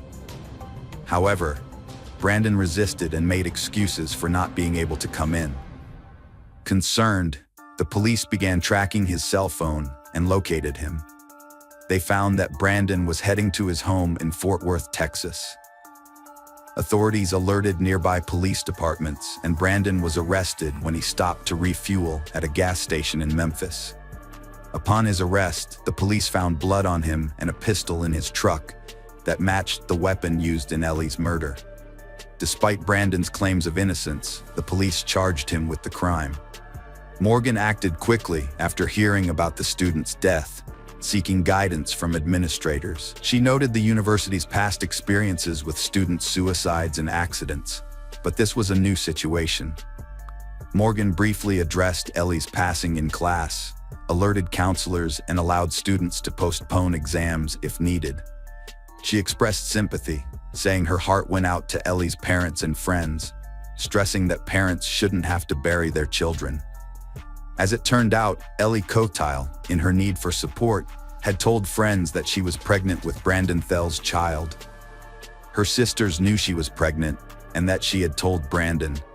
A classmate said that he was very upset about it, worrying about how it would ruin his life and future. He was angry that she wouldn't have an abortion, but she said she didn't believe in that. Ellie tried to end her 17-week pregnancy using harmful methods like excessive drinking and substance use. Brandon knew but was seeing someone else. He wanted her to abortion, but she morally opposed it. He was abusive, frequently breaking up with her in anger, then returning apologetic and she'd take him back. Ellie Costio's shocked friends and classmates struggled to cope with the news and paid tribute to their friend on social media. Her friend Anna Pasco mentioned that it was just hard for her because when she saw Ellie's face, all she could think about was what Ellie went through, what she thought, and what she said. Anna added that it was very, very difficult. On Thursday evening in her hometown of St. Louis, a memorial service was held for Ellie Costio at the request of the community. However, no public statements were made in Oxford about memorial events. Only black ribbons encircling the majestic white column of the women's houses, including Alpha where Ellie lived, served as a reminder of the tragedy. The young student's demise unsettled the entire state. Despite withholding key facts for investigative purposes, several news agencies conducted in-depth investigations and uncovered surveillance footage of Ellie Costial near the location where her body was discovered early Saturday morning. The footage, captured on cameras, shows Costial with a man at a 24-hour store in the Harmontown area. A store's owner revealed that police visited his store on Sunday to review the surveillance footage. However, he claimed that the investigators didn't explain the reason for their visit and took some evidence with them when they left. According to him, the video footage is erased every 72 hours, making it impossible to retrieve the captured footage. The business owner expressed his shock, saying, "We've never had any problems or violent incidents here. This is a small town, it's quiet, everyone knows each other. This is just madness." Lafayette County Sheriff's Office keeps investigation details quiet to ensure the perpetrator is brought to justice, says Coroner Rocky Kennedy, who explains that revealing too much now could jeopardize the case. Kennedy shrugged off intense media scrutiny, saying every case is equally important and gets the same level of attention. Michelle Miller stressed the need to recognize relationship warning signs after Ellie's death, questioning if it could have been prevented. Brandon Theld was charged and sentenced to life, with parole possible at 65, now serving at the Mississippi State Penitentiary. Brandon Theld showed remorse at his trial, apologizing to Ellie Costial's family and his own for her death. A key piece of evidence was that Ellie was never pregnant, leaving us to wonder why she fabricated it. She seemed to believe the lie, hoping it would win Brandon's heart. Tragically, her loved ones still grieve. Hello friends, welcome to our channel.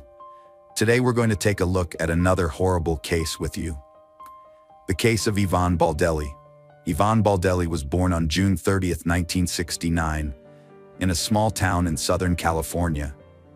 She was the youngest of 3 children born to Marjorie and James Fold, with 2 older siblings, Michael and Michelle. Yvonne was especially close to her sister Michelle from a young age. Tragedy struck when Yvonne was 13, with the loss of her mother after a long illness. Her father James remarried a year later to Lillian, who turned out to be a kind and caring stepmother. Yvonne and her siblings developed a wonderful relationship with Lillian, who treated them as her own. Yvonne pursued a good education and experimented with various career paths, but her true passion lay in fashion design. She dreamed of turning her hobby into a successful business. However, her personal life was marked by misfortune. She had 2 failed marriages, the last one ending in divorce from Kevin Baldelli in 2007. Adding to her woes, Yvonne underwent surgery in her youth, which was followed by complications that left her unable to have children. After her second divorce, Yvonne lived a solitary life in her small apartment, where her only constant companion was her beloved dog, whom she lovingly referred to as her child. Despite her challenges, Yvonne remained close to her family, calling her father and sister daily and making it a point to visit them at least once a month. In 2009, as Yvonne was approaching her 40th birthday, she met Brian Brimmager, a married Marine with a young son. Despite being committed, Brian was open to an extramarital affair and confided in Yvonne about his unhappy marriage, stating that his only reason for not filing for divorce was the welfare of his child. Yvonne was taken by Brian's fit appearance and believed him. Having had a loveless marriage, she knew it was tough to leave, especially with kids. She didn't pressure him, thinking his child was the main issue. Little did she know, Brian was a charming liar, using his looks to juggle multiple relationships and fake promises. It became clear that Brimmager, who was married, was having an affair with not 1, but 2 women. One of them was Yvonne, and the other was Christine Verhoeven, a beautiful blonde with many influential contacts. Christine worked as an analyst at the White House. When Yvonne found out that her lover, Brian, was cheating on his wife with another woman, she decided to take action. Gathering her courage, she called Brian's wife to inform her that her husband was having an affair, not only with her, but also with another woman. This shocking news sparked a major scandal, forcing Brian to make a difficult decision. In the end, he chose Yvonne, although it's possible that she influenced his decision. A few months later, Brian officially divorced his wife and moved in with Yvonne. At the time, he was still serving in the Marines, but he had been thinking about ending his military career for a while. They seemed genuinely happy, but Yvonne's family remained skeptical of her new partner, questioning the sincerity of his feelings for her. In the summer of 2011, Brian started talking about making drastic changes to his life, including leaving the Marines, moving away from the city, and settling down on a tropical island. Yvonne shared his vision, supported him in everything, and was ready to follow him wherever he chose to go. She believed she had found the love of her life and adored him. By September, Yvonne decided to move to Panama's Carino Island, a tropical haven. Her dream was to open a boutique, creating custom outfits for tourists. In early September, Yvonne, Brian, and her dog flew to Panama, then took a ferry to Carino Island, renting an oceanfront house. The island's hot and humid climate attracted tourists, especially divers and surfers, year-round. Brian, a skilled guitar player since his teenage years, brought his instrument to the island with the intention of launching a music career, performing at various entertainment venues. Soon after settling in, he established connections with several local bar owners, and one of them offered him a gig. He would play in the evenings, entertaining the crowd, and as a token of appreciation, the audience would often buy him drinks, leading to a habit of heavy daily drinking. Yvonne's business, on the other hand, struggled to take off, with sluggish sales and meager profits. However, she persevered and found work at one of the bars. She also adopted a second dog, which she found on the island, and decided to keep. She maintained daily contact with her sister Michelle Valenzuela, sharing every detail, but her messages became increasingly brief and somber, causing concern among her family. Initially, the island seemed like a paradise to they. Yvonne had hoped that Brian would propose, and they would have a romantic beach wedding. However, as time passed, Brian showed no signs of rushing into marriage. Their relationship quickly began to deteriorate. In early December, Michelle became concerned when she stopped receiving messages from her sister Yvonne. Then, on December 14, 2011, Michelle received an unexpected call from Yvonne's boyfriend Brian. He asked when he could come by to pick up his SUV, which he had left in Michelle's garage before he and Yvonne had traveled to Panama. This call surprised Michelle because it meant Brian had returned to the US. But where was Yvonne? Why hadn't she come back or even reached out? Brian told Michelle that he had explained everything in an email he had sent a few days earlier. He also claimed that Yvonne had sent Michelle a message explaining the situation. Michelle checked her messages but found nothing. So, she turned to her email and discovered two unread messages, one from her sister Yvonne and one from Brian. Brian claimed in his message that Yvonne had left him for a new lover and moved to Costa Rica. However, a message supposedly from Yvonne stated that she had left him after discovering his infidelity and that another woman, Christine Verhoeven, had given birth to his child. This message also claimed that Yvonne had met someone new and gone to Costa Rica with him. It seemed believable at first, especially since Yvonne was unable to have children, and news of her partner's infidelity could have been devastating. However, Yvonne was not one to act impulsively, and it was unusual that she hadn't contacted her sister to discuss her situation. The tone of the message from Yvonne also raised suspicions as it didn't sound like her previous communications. Michelle suggested filing a missing persons report for Yvonne, but Brian was hesitant, claiming she was fine and capable of taking care of herself. He insisted she would come home on her own, but his nervousness and quick departure after picking up his vehicle raised suspicions. Shortly after, a message from Yvonne's phone arrived, stating she would return home in January for their father's birthday. This brought Michelle some relief, and she decided to wait, hoping Yvonne would come back as planned. By mid-January, Yvonne remained missing and hadn't reached out. Meanwhile, Michelle was stunned to learn that Brian had unexpectedly married Christine Verhoeven shortly before the new year began. What made this even more surprising was that he had only parted ways with his previous girlfriend a few weeks earlier. Michelle's concern for her sister's safety prompted her to report Yvonne missing to the police, as she suspected Yvonne hadn't actually gone to Costa Rica. An official inquiry to Panama confirmed her fears, verifying that Yvonne Baldelli had not left the country. Michelle's cousin, a programmer, helped trace the IP address of the emails supposedly sent by Yvonne from Costa Rica in December. The investigation revealed that the emails were actually sent from Dana Point, California, where Brian was located. The same IP address was used for an email sent by Brian himself. As the situation grew increasingly alarming, Michelle quickly informed the police of her discovery. Valenzuela then reached out to the FBI and the State Department, sharing her suspicions that Brian had harmed her sister in Panama, and continued to send messages from her phone and email, impersonating her for about a month. Although there wasn't enough concrete evidence to arrest Brian at the time, law enforcement interviewed him and continued gathering proof of his guilt. It was discovered that Brian had asked Christine to marry him while he was still in Panama with Yvonne, promising they would soon return and raise their daughter together. However, Christine was not aware that her child's father had gone to the island with another woman, as he had told her he was there on a business trip. 2 months after Yvonne's disappearance, her sister and niece conducted their own investigation and flew to Panama, where they sought the help of Don Winter, a former U.S. intelligence officer turned investigator who specialized in finding missing U.S. citizens.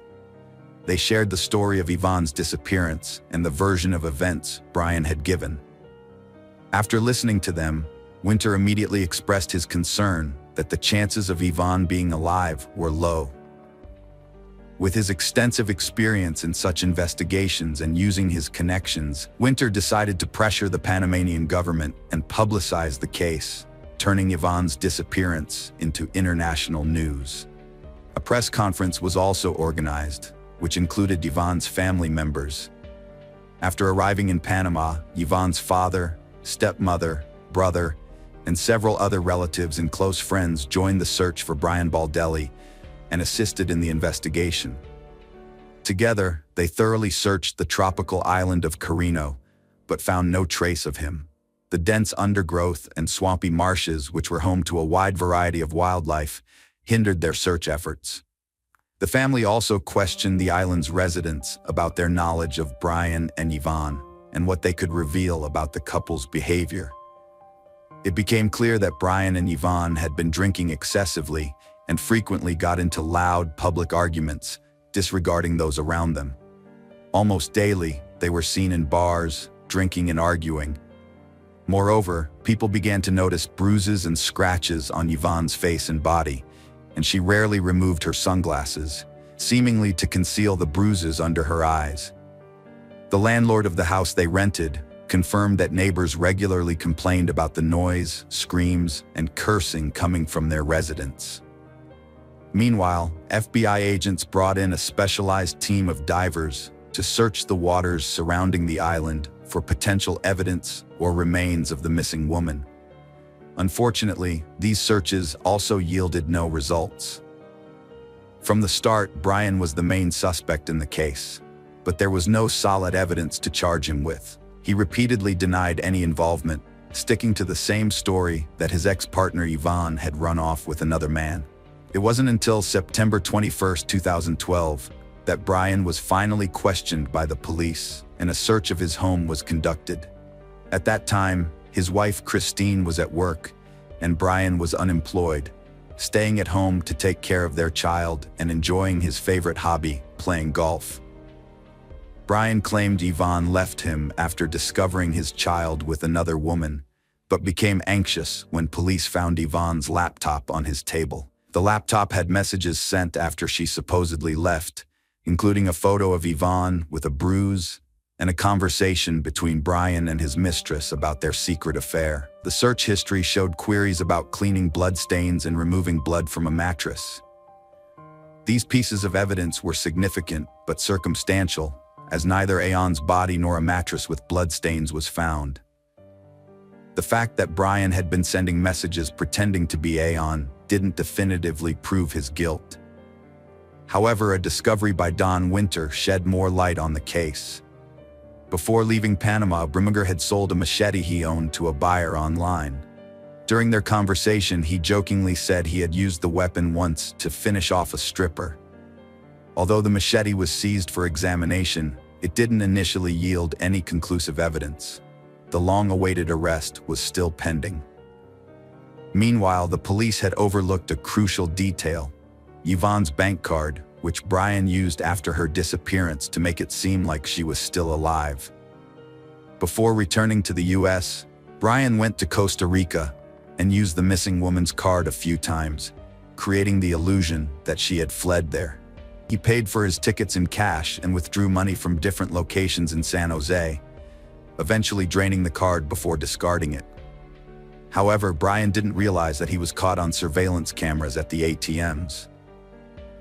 In July 2013, a year and a half after the woman vanished, her relatives, armed with evidence collected by the police, FBI agents, and Don Winter, finally succeeded in getting Brian arrested. At first, he was held on charges of lying and obstructing the investigation, as there wasn't enough evidence to charge him with anything more serious at that time. By then, Christine had given birth to a second son just a week before his arrest, making Brian a father for the second time. The authorities tried to have an open conversation with the suspect, offering him the opportunity to admit to the crime and reveal the location of Yvonne's body. However, Brian consistently denied any involvement. His lawyer also claimed that since there was no body or direct evidence linking Brian to Yvonne's disappearance, there was no proof of his guilt. In the swamp on the island of Quinero, a worker stumbled upon a gruesome discovery just 2 months after Brian's arrest. While taking a shortcut through the underbrush, the worker spotted an army backpack partially submerged in the water. Curious about what might be inside, the worker opened the bag, only to be met with horror at the sight of a human skull. The worker immediately notified the police, who responded and took the backpack into custody for further examination. Inside, they found fragments of a human body, as well as the remains of 2 small dogs. The remains had been deliberately dismembered, placed in the bag, and discarded in a remote area, likely intended to never be found. DNA testing later confirmed that the human remains belonged to Yvonne. However, many of her limbs were missing. Further examination by pathologists revealed that Yvonne had suffered a brutal beating before her death, including a broken nose, cheekbone, and several missing teeth. When the unique chop marks on the victim's bones were matched to the machete's blade, it confirmed that the body had been dismembered with this weapon, as each blade has a distinct signature, similar to human fingerprints. With this evidence, Brian was formally charged with murder, dismemberment, and concealing a crime. In 2014, Michelle Valenzuela got a cancer diagnosis, and after 6 months of intense treatment, realized it was futile. She dedicated her last months to seeking justice for her sister, testifying against Brian and submitting evidence to the court despite her weakening health. Brian assaulted Yvonne in a drunken rage after she discovered his affair, stabbing her to death. He then dismembered her body, killing her dogs, and hid the parts in a backpack in a swamp. Brian fabricated a story about Yvonne leaving him, gaining sympathy from locals, and even found a new girlfriend. However, during the trial, his girlfriend testified against him, and he was forced to admit his guilt, claiming self-defense despite evidence showing he was fully aware of his actions. In the spring of 2016, Brian was convicted of manslaughter and sentenced to 26 years in prison, with eligibility for parole in 2035. At sentencing, credit was given for his prior service in the Marines, which spared him from a life sentence. Meanwhile, Brian's wife, Christine Verhoeven, maintained her husband's innocence and pledged to stand by him no matter what. Hello friends, welcome to our channel. Today we're going to take a look at another horrible case with you. The case of Anna Walsh. Anna Luic, later known as Anna O'Neill, was born on April 18, 1983 in Belgrade, Serbia. She grew up in a cultured family with her younger sister. At the 5th Belgrade Gymnasium, Anna excelled as a standout student. She then attended Belgrade Research University, the most historic and expansive university in Serbia. Anna pursued foreign languages, earning a master's degree in French language and literature at 22. With her diploma, Anna sought a new chapter in the United States, fully supported by her family. In 2005, she settled in the U.S., aiming to further her education in hospitality management. She took administrative roles at prestigious hotels, including the Inn at Little Washington in Virginia. Anna's warm approach, sense of duty, and conflict resolution skills quickly earned her respect from peers and supervisors. Multilingual and charming, she formed connections easily. Beloved by colleagues and friends, Anna seized every chance to shine. She became a U.S. citizen, retaining her Serbian nationality, and enjoyed a high income, investing in property and a car. Her travels further broadened her horizons, and her career flourished, leading to a promotion to senior manager. Anna's captivating qualities, including her intelligence, beauty, slender physique, and radiant smile, drew in numerous admirers.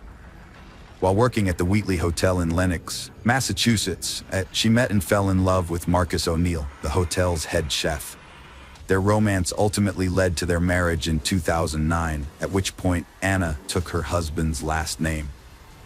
Born in July 1975 in Boston, Massachusetts, Brian Paul Walsh came from a prominent, wealthy, and respected family. As a young man, he would frequently borrow money from friends, only to fail to repay them. During his college years, he would invite friends to dine at upscale restaurants, then use various tactics to manipulate others into covering his share of the bill. Brian was estranged from his father, Dr. Thomas Walsh, for many years until the elder's death in 2018.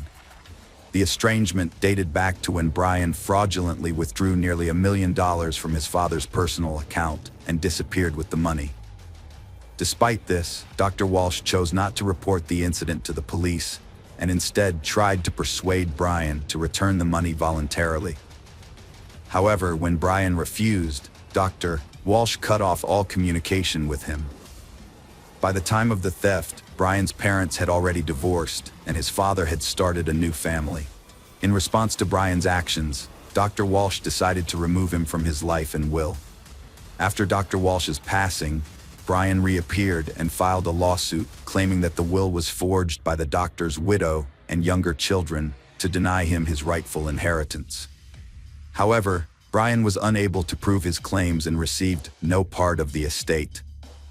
Those who knew Brian described him as greedy, malevolent, and cruel, with a tendency towards violence and a lack of emotional control.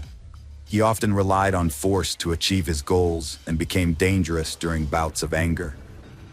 In the late 2000s, Brian received treatment in a psychiatric clinic to address his rage issues, during which he was officially diagnosed with sociopathy. Brian and Anna first met in 2014 when Anna was working as a senior reservation manager at the Wheatley Hotel in Massachusetts. At the time, she was married to Marcus O'Neill, who was also employed at the hotel. Brian, who was a guest at the hotel, was immediately drawn to Anna's charm.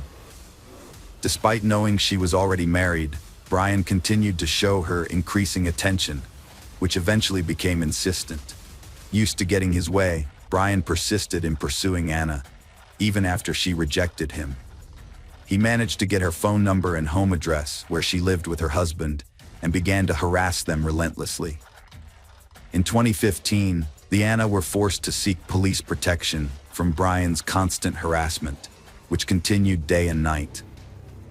Brian would show up at Anna's workplace, call her at home, and send her messages, demanding she leave her husband for him. The situation took a dark turn when Brian threatened to harm Anna and her husband if she didn't comply with his demands. What triggered Anna's change of heart remains unclear, But a year after seeking police protection, she unexpectedly divorced her husband. Months later, Brian became her second husband. They settled into a luxurious home in Quezon, Massachusetts, an upscale neighborhood about 20 miles southeast of Boston. They had 3 sons in quick succession, with the boys being 2, 4, and 6 years old at the time of Anna's disappearance. Despite having a demanding job, Anna successfully balanced her career with motherhood, never taking maternity leave. She became the regional general manager at Tishman Speyer, a real estate company, earning a high salary and becoming the primary breadwinner for the family. Due to her frequent business trips to Washington, D.C., she also bought a second home in her name, where she stayed during these trips. To help take care of their children during her absences, Anna relied on visiting nannies. Meanwhile, Brian was unemployed while his wife was building their family and advancing her career. He had spent most of the $1 million he had taken from his father, and all of Anna's acquisitions were registered in her name.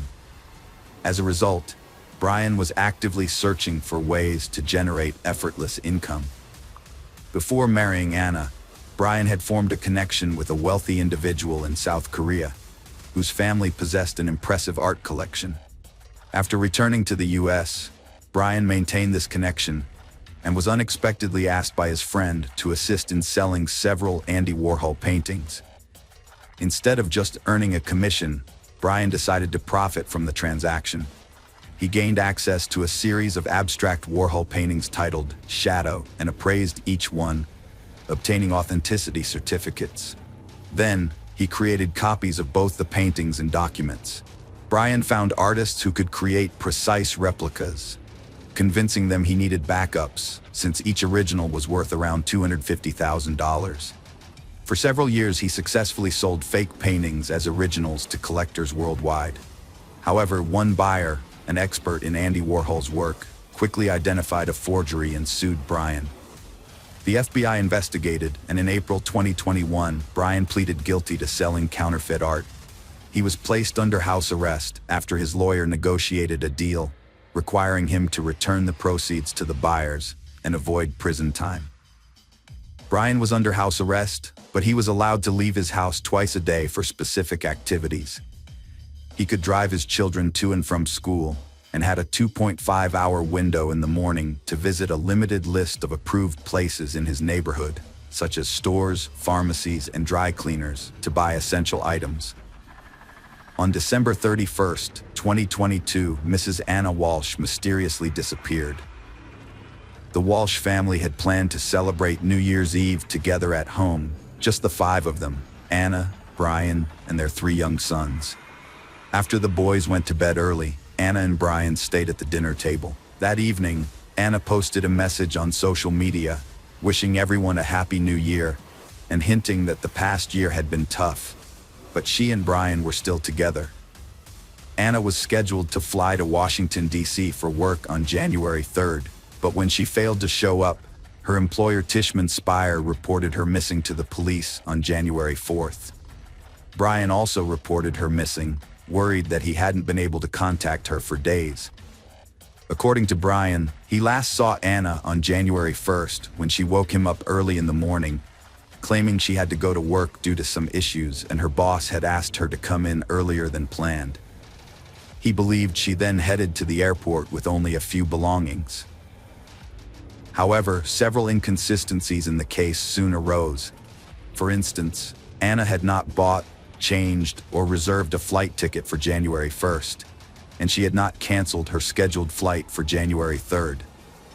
Additionally, she was not seen at the airport on either January 1st or 3rd. Furthermore, it was unclear how she left the house since her personal car was still in the garage and she had not called a taxi.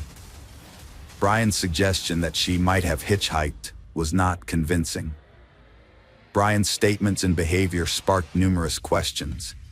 His explanations were contradictory, and he didn't appear particularly concerned about the unfolding events. Despite being unable to contact the mother of his children for over 3 days, he only reported her missing on the 4th day, and only after her workplace called. From the start, Mr. Walsh was considered a prime suspect, yet law enforcement didn't have enough evidence to arrest him or obtain a warrant to search their family home. They conducted a limited inspection with the homeowner's permission, but it didn't yield any results. Brian claimed to have led a normal life during those 3 days, visiting usual stores and doing household chores. However, verifying his claims was challenging, as he often left the house without his phone, which he alleged was frequently taken by his older children to play games without his permission. On January 5th, the police issued a public appeal on TV, showing a photo of Anna and asking anyone who knew her whereabouts or what had happened to her to contact the authorities immediately. However, no one came forward with any information. The last time Anna had been in touch with anyone was on December 31st, when she made phone calls to her mother and sister. Her husband was the last person known to have seen her. Surveillance cameras in the neighborhood did not capture any footage of Anna on the morning of January 1st, making it seem as though she had never left her home. In contrast, her husband was recorded leaving and returning to their home several times, but it was impossible to determine where he had gone. His claim of visiting a supermarket was proven to be false, as his vehicle was not seen on any routes to the store, and he was not spotted inside. It wasn't until January 8th that Brian was arrested for making false statements and was taken in for questioning at the police station. His home was finally searched, and it was discovered that on January 1st, he had visited a hardware store in a different area, which was not on the list of approved locations he was allowed to visit while under house arrest. At the hardware store, Brian spent nearly $500 on a large quantity of cleaning supplies, including plastic sheeting, duct tape, a mop and bucket, and utility rags. He paid in cash, likely hoping to keep his visit secret. During a search of the Walsh family home, disturbing discoveries were made. Although the house appeared normal at first, with no signs of struggle or bloodstains, the basement told a different story. Law enforcement officers found smeared bloodstains everywhere, along with a bloodied knife and saw wrapped in towels, hidden among the clutter. Brian had previously admitted to visiting his mother's home on January 3rd, claiming he needed to help her with household tasks due to her poor health. However, after the grim discoveries in the basement, police suspected that Walsh may have disposed of evidence or parts of his deceased wife's body on his way there. They inspected trash bins in the area where the couple lived, as well as along the road to his mother's house, and found a kitchen hatchet with dried blood and several blood-stained towels, similar to those found in the Walsh basement. Forensic analysis confirmed that the blood in the basement on the towels, knife, hatchet, and saw belonged to Anna, confirming her death. The seized laptop and tablet revealed a disturbing search history. Weeks prior to his wife's disappearance, Brian had been actively searching online for information on the most favorable states for divorce in terms of property division. He also looked into whether he could claim the second home in Washington, D.C., which was owned by Anna and registered solely in her name, suggesting a possible motive for the crime. One of the earliest searches, made around 4 a.m. on January 1st, was about how long it takes for a body to decompose.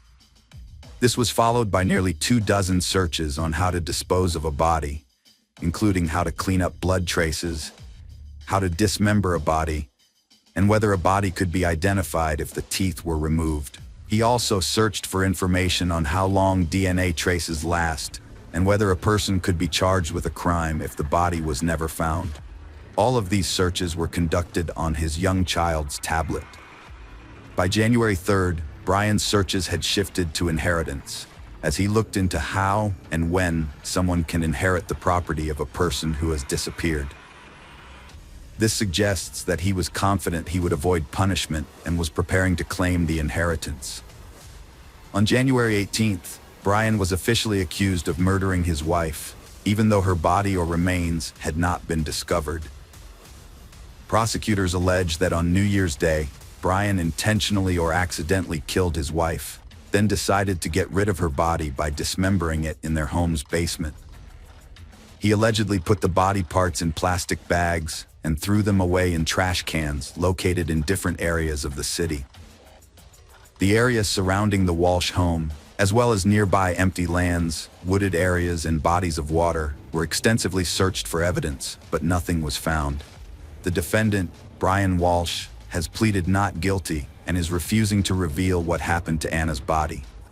Recently, Anna had been unhappy and was considering divorcing her husband, which she mentioned several times during phone calls with her mother and sister the day before she vanished. However, her mother did not take Anna's threats seriously and decided to put off her visit. The trial is ongoing, and Brian is being held at the Norfolk Correctional Facility as he awaits his next court date. Anna's mother is following the investigation from her home in Serbia and has not traveled to the United States. The Serbian Ministry of Foreign Affairs has contacted the New York Consulate, which is in touch with the Norfolk District Attorney's Office to ensure Anna's mother is kept informed about the investigation and hearings. Brian and Anna's 3 sons are now in state custody because none of Brian's family members are willing to care for them.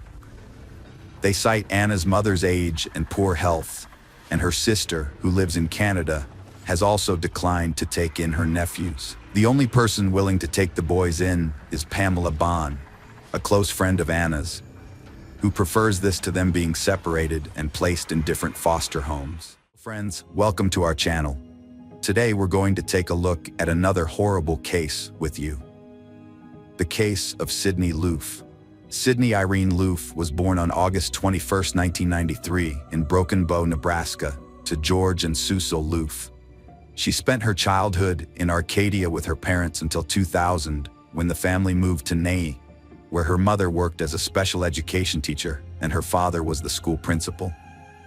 Growing up, Sydney was an energetic and outdoor-oriented girl who loved nature. Her father, George, often took her fishing during her school years.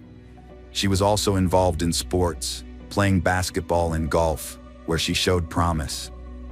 However, she developed scoliosis, which forced her to give up many of her favorite activities and ended her sports career. After graduating from high school in 2011, Sydney found employment at a local Menards store that specialized in home improvement products. Despite moving from Norfolk to Lincoln for work, Sydney remained close to her family, who made an effort to stay in touch almost daily and regularly met for dinner. Although she lived independently, Sydney frequently returned to her parents' house. Sydney had been battling depression, feeling that the medications she was on were actually making her condition worse. Her mom, Susie, was deeply concerned and urged her to see a new doctor who prescribed different medications. During phone calls with her mom, Sydney's voice sounded increasingly optimistic as she reported that her mental state was improving. She was attempting to make positive changes in her life, including searching for a new job, as working in a store didn't fulfill her ambitions. However, she was still uncertain about her career goals, which contributed to her feelings of depression. By November 2017, Sydney's mental health had taken a turn for the worse, leading her to take antidepressants and occasionally smoke marijuana. Despite her family and friends offering support, she yearned for romance and love. As a young modern woman with an interest in the same gender, Sydney sometimes turned to social media to find potential dates. To expand her social circle and find a friend, she used Tinder, a popular dating app. In November 2017, Sydney met a man named Aubrey online, and they started exchanging messages. They quickly discovered they had a lot in common, including a love for gambling, hiking, and good food. After just 100 messages, they decided to meet in person on November 14th. Sydney visited Aubrey at his home in Wilbur, and their first meeting went really well. They hit it off and agreed to meet again the following day at Aubrey's house. Before their second meeting, Sydney worked her shift at the store, went home, and got ready. She even took a photo of herself and posted it on Tinder with the caption, "Ready for my date." When Aubrey arrived, they drove off together. The next day, however, Sydney failed to show up for work, which was unusual for the normally reliable Sydney. Despite her high spirits in the days leading up to her disappearance, her family was worried when her coworkers informed them that she hadn't shown up. Sydney's mother, Susie, revealed that her daughter had been struggling with anxiety and depression in the days leading up to her disappearance. Sydney had discussed her deteriorating mental health with her family, who advised her to see a doctor again to take antidepressants. That was the last time Sydney's family saw her. When Sydney's parents went to her apartment, they were extremely surprised to find that she had left her favorite cat, Mimsy, without food or water. This was extremely unlike the caring pet owner they knew Sydney to be. Concerned, they reported Sydney missing to the police. During a welfare check of Sydney's home, the police found the apartment locked and saw nothing out of the ordinary. However, the family remained adamant that something was wrong, and the police took their concerns seriously. On November 16, 2017, Sydney Loof was reported missing after failing to arrive at her workplace, the Menards store showroom on 27th Street in Cornhusker Highway. Sydney had a spinal condition that affected her gait, making her stand out in a crowd. At the time of her disappearance, she was wearing a white Columbia brand jacket and a cream-colored shirt. According to her parents, Sydney told her friend on Snapchat on Wednesday morning that she had gone on a date with a man she met online the previous night and planned to meet up with her again that evening. Her car was found in Northeast Lincoln, and police conducted interviews, searching for any leads that could help locate Sydney. A massive search effort was launched to find Sydney, featuring highway billboards with her photo and a televised manhunt. Susie remained adamant that something had happened to her daughter after her date. To support her claim, she shared a screenshot of a Snapchat post by Sydney, captioned, "Ready for my date." Sydney's friends confirmed that she was planning to meet a woman named Aubrey, whom she met on Tinder. During the investigation, police examined Sydney's phone records and surveillance footage from her workplace, which led them to identify a key person of interest. They traced Sydney's last phone signal to a cell tower in the Wilbur neighborhood, likely close to Aubrey's residence, although they had no information about Aubrey's identity at the time. Authorities started looking for a man named Aubrey, who was the last person to see Sydney before she went missing. The problem was that no one knew Aubrey's real identity or if he even existed. Sydney's friend Brooklyn took matters into her own hands and decided to track down Aubrey using Tinder.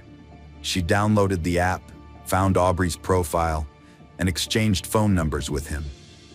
This allowed the police to finally learn Aubrey's real name, which was Bailey Boswell, a 26-year-old woman. Further investigation revealed that Bailey lived in an apartment near the cell tower where Sydney's phone was last connected. Bailey shared this apartment with her partner, 52-year-old Aubrey Trail.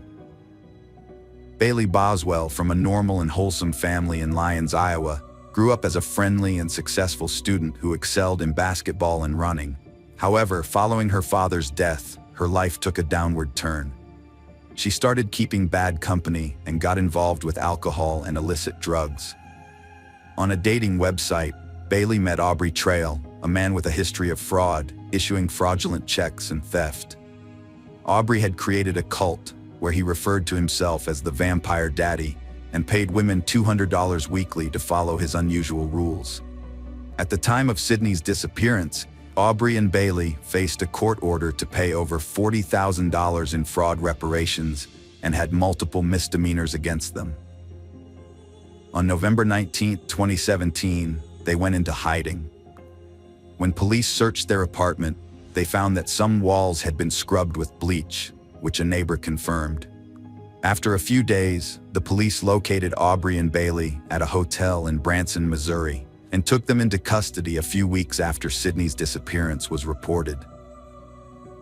A thorough examination of phone records and Bailey's location data led the police to the gruesome discovery of Sydney's remains. Her body had been dismembered, with 13 parts found in black plastic bags and ditches in Clay County. Tragically, some of her organs, including her heart, were missing. Bailey and Aubrey were charged with first-degree murder, improperly disposing of human remains, and conspiracy to commit a felony. Bailey pleaded not guilty to all 3 charges. Aubrey, on the other hand, pleaded not guilty to felony murder and conspiracy, but guilty to improperly disposing of human remains. However, Aubrey's various statements were inconsistent, and he often appeared confused, changing his account of events and introducing new characters. He made bizarre claims, including that he was a vampire who could fly, and spoke about witchcraft. Aubrey claimed to be a cult leader and vampire, telling authorities he had witches in the cult who needed to kill another woman to gain powers. In one of his early court hearings, Aubrey admitted to killing Sydney Loof, but said it was an accident. He claimed to have paid Sydney $5,000 to participate in a threesome with 2 other women, which Sydney had agreed to. However, during the act, he strangled her with a cord by mistake. Aubrey also confessed to cutting Sydney's body into pieces, a ritual according to his beliefs, to release her soul to the gods in a sacred place. He believed this would help her reincarnate faster. However, the prosecution presented evidence contradicting Aubrey's story. Surveillance footage from November 14th showed Aubrey and Bailey checking into a Lincoln hotel near Sydney's home. The following day, they visited a home improvement store, buying a hacksaw, bleach, a folding saw, a stationary knife, and the bags used to store Sydney's remains. Furthermore, a surveillance camera caught Sydney encountering Aubrey at the Menards store on November 15th, unaware of the danger she was in. On June 11, 2018, the first court hearing took place regarding the murder and improper burial of Sydney Loof. Although separate trials were ordered for Bailey and Aubrey, the charges against them were essentially the same. The trials were held in Lexington because the defense attorneys successfully argued that a fair trial would be impossible in Wilbur due to the extensive publicity surrounding the case.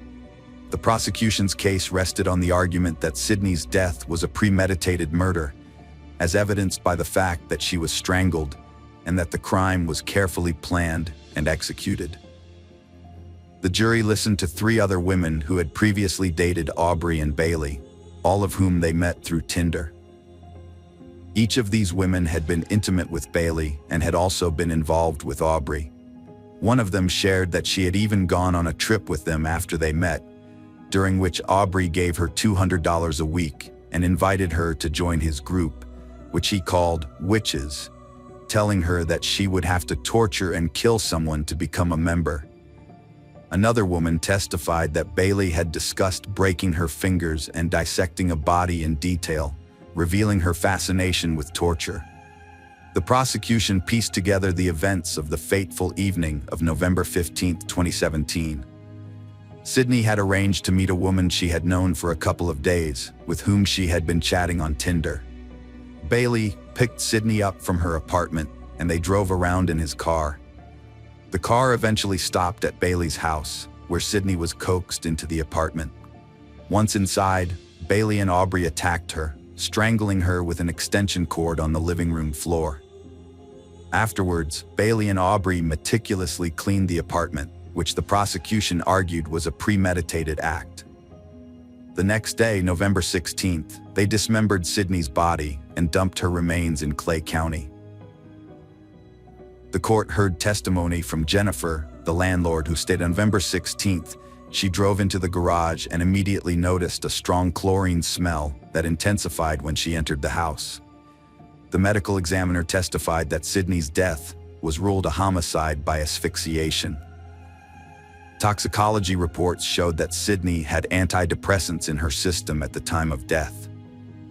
In addition to the missing organs, the upper left arm, from just above the elbow to below the shoulder, was also found to be missing from Sydney's body. The prosecutors sought the death penalty for both defendants, and if the sentence was deemed unjust, the case would be retried. However, Aubrey denied any involvement in the occult and pleaded guilty only to improperly burying Sydney's remains. During his trial, Aubrey shouted that Bailey had no involvement in Sydney's death, claiming Bailey's innocence.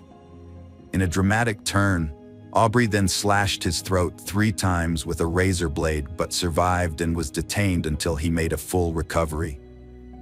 Aubrey testified he lied about Sydney Loof's death, admitting he met her in 2017 and paid her for illegal activities. He claimed Sydney died accidentally during an intimate act with an extension cord in November 2017. Aubrey confessed to dismembering and dumping her body, but maintained it was an accident, and he didn't seek help because he thought no one would believe him. Aubrey confessed to getting rid of Sydney's body, claiming it was an accident from an extension cord during intimate act. Bailey denied involvement, with her lawyers saying she was also a victim of Aubrey's manipulation. However, phone records and location data proved Bailey's involvement, tracking her near where Sydney's body parts were found. The court learned that Bailey initiated contact with Sydney and arranged a meeting. Bailey drove to Sydney's duplex on the evening of November 15th to pick her up. The prosecution claimed that Bailey took pleasure in discussing cruel acts and enjoyed talking about torture with Aubrey. Evidence presented in court revealed a planned crime on the day Sydney was killed. Bailey and Aubrey went to Home Depot around noon that day, where they bought tools, including a hacksaw, scissors, and a box cutter, as part of their plan. Bailey sent Sydney a text message inquiring about her day, and phone records and surveillance footage show that she sent the message from the Menards parking lot, where Aubrey was also present. Sydney, who worked at Menards, seemed unaware of Bailey's presence. A few hours later, Bailey sent Sydney another message on Tinder, stating that she was at Sydney's apartment and would pick her up soon.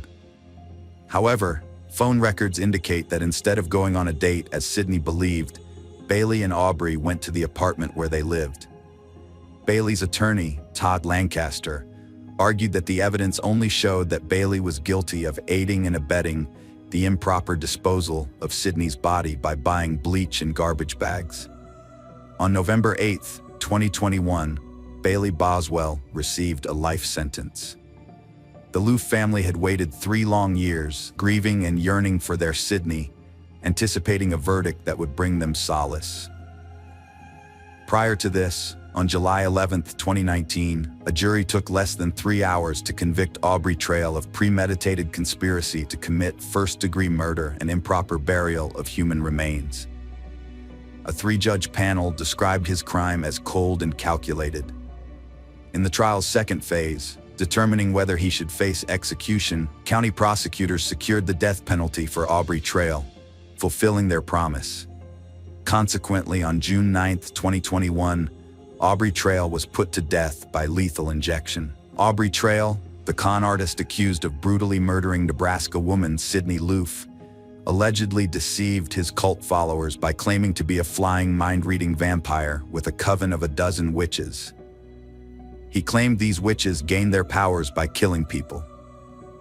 Fortunately, in this real-life story, justice prevailed, and through the trial, the monster faced the end of his trail. Hello friends, welcome to our channel. Today we're going to take a look at another horrible case with you. The case of Samadi Fonseca Fernandez. Samadi was born in Costa Rica in February 1975. Her family and early life are not well documented. She spent her childhood in an area called Cuba, where she lived with her mother, Sonia Fonseca. Samadi attended a local school, where she demonstrated a challenging and conflicted personality from an early age. She had difficulty accepting rejection and often used force or deception to get what she wanted. People who knew her recall that Samadi's striking appearance and perfect figure made it easy for her to charm men, but she struggled to maintain relationships. Her beauty and charisma were matched by her greed and vanity, which led her to prioritize material wealth and self-interest above all else. This attitude often discouraged potential partners. Additionally, Samadi became intensely jealous and aggressive after brief relationships. Samadi's doll-like appearance led to her working as a Barbie lookalike at a large Universal bookstore for several years. This earned her a flattering nickname that stuck with her throughout her life. After high school, Samadhi had in love with a successful local TV journalist named Osvaldo Fernando Ballery, who was 16 years her senior. Samadhi had a long and serious relationship with Osvaldo, with whom she had 2 children, Christopher and Christina. However, due to constant scandals and jealousy, they separated in 2012. After Osvaldo's sudden death, it was discovered that he had not included Samadhi in his will. Samadhi took matters into her own hands and seized Osvaldo's house, changing the locks to prevent his relatives and heirs from entering. She also took some valuable items that belonged to Osvaldo. His family members were outraged and went to court to accuse Samadhi of theft. The police eventually forced Samadhi to leave the house, but she was not charged with a crime. Samadhi had other relationships, including one with Miguel Angel Perez, with whom she had a daughter named Maria. This relationship was reportedly official, but ended in divorce after a few years. Samadhi allegedly gave her youngest daughter her lover's surname without his knowledge or consent, contradicting claims that she was unmarried at the time. Interestingly, some of her lovers have mysteriously disappeared or died under unclear circumstances, yet this trend went unnoticed for a long time. For instance, one of Samadhi's lovers went missing shortly after deciding to end their relationship with the reportedly temperamental and aggressive woman. Despite relative suspicions of her involvement, his disappearance remains unsolved due to lack of concrete evidence. Another former lover, Diaco, met a tragic end after breaking up with Samadhi. His murder was initially attributed to a botched robbery, but the perpetrators were never caught. Speculations about Samadhi's role in the crime persisted, albeit without solid proof. Her most notable alleged victim was Gerardo Cruz, a Costa Rican native born in December 1992 in San Jose. Gerardo never knew his biological father, who left the family before his birth. His mother, Ana Patricia, later married Hermes Rodriguez, who adopted and raised Gerardo as his own. Gerardo's younger sister, Milena, was born a few years after him. He had a peaceful and carefree childhood and youth. Gerardo attended a regular school, enjoyed motorcycles, and met his true love, Carol, at a young age. By 23, he, Carol, and their 4-year-old daughter Genesis moved into his aunt and uncle's house in San Sebastian, a suburb of the city. Gerardo took a job at a local bakery to support his family. They were happy, especially with the news of a second child on the way. In the summer of 2015, Gerardo met Samadhi, a 40-year-old woman who regularly visited the bakery. She was attractive, fashionably dressed, and flirtatious. As Samadhi aged, she began to have relationships with younger men, likely flattered by their attention. Despite their nearly 20-year age difference, Gerardo became infatuated with Samadhi and started secretly meeting with her. She visited the bakery almost daily, catching the attention of other employees. Samadhi often brought her 19-year-old daughter, Christina, to the bakery. Initially, Gerardo balanced his family life and secret meetings with Samadhi without either woman knowing about the other. However, Gerardo soon let his guard down, boasting to friends and colleagues about his relationship with Samadhi, describing her as a terrific mistress who spoiled him with gifts. Rumors about Gerardo's affair soon reached his mother, who attempted to persuade him to end the relationship. The affair was short-lived, ending in October 2015, when Samadhi discovered that his mistress, Gerardo, was married with a pregnant wife and a young daughter. Upon learning this, Samadhi became enraged. She began harassing Carol, Gerardo's wife, with threatening calls and messages, warning her that Gerardo would be harmed if he didn't return to her exclusively. Gerardo apologized to his wife and reconciled, keeping their family intact. He underestimated Samadhi's malice, thinking she would move on and calm down after the breakup. However, Samadhi's vindictiveness was more intense than Gerardo anticipated. Shortly after the breakup, Gerardo witnessed a disturbing incident. While walking downtown, Gerardo noticed an older man secretly filming under a young girl's mini skirt with his phone. Outraged, Gerardo took out his phone to record the scene. He then approached she, told her what was happening, and advised her to report the incident to the police. Gerardo chased the man for about 2 minutes, trying to get a clear shot of his face on camera. During the chase, Gerardo asked loudly if the man was enjoying taking photos of his sister's underwear without their consent. The man eventually jumped into a taxi and escaped. That night, Gerardo posted the video on his social media page, and it quickly went viral. Internet users identified the man as Luis Solmano Delgado, a former Ministry of Finance employee. As a result, Gerardo became a national celebrity, giving daily interviews to newspapers and appearing on TV and radio shows. He condemned Delgado's actions and stated that he had no regrets about exposing him. However, Delgado's lawyers began working against Gerardo, accusing him of violating the law by distributing the video. They prepared a lawsuit against him, which left Gerardo surprised and confused. He couldn't understand why he was being judged for exposing his actions, rather than the man being held accountable for his behavior. Gerardo's last interview was on October 7th at a local radio station.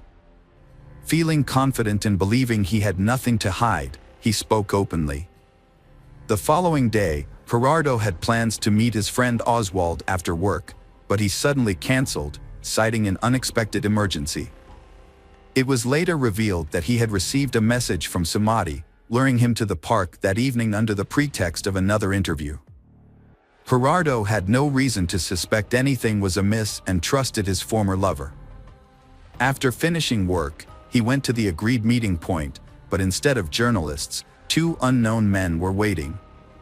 They took his bag, assaulted him, stabbed him multiple times in the chest and stomach, and then fled. Before losing consciousness, Gerardo managed to call a friend and report the incident. The friend immediately alerted the police and medical services. Thanks to the swift response, Gerardo was rushed to the hospital, where doctors fought to save his life for 42 days. He underwent numerous operations, but unfortunately, finally they were unable to save him. Gerardo passed away on November 19th in the intensive care unit.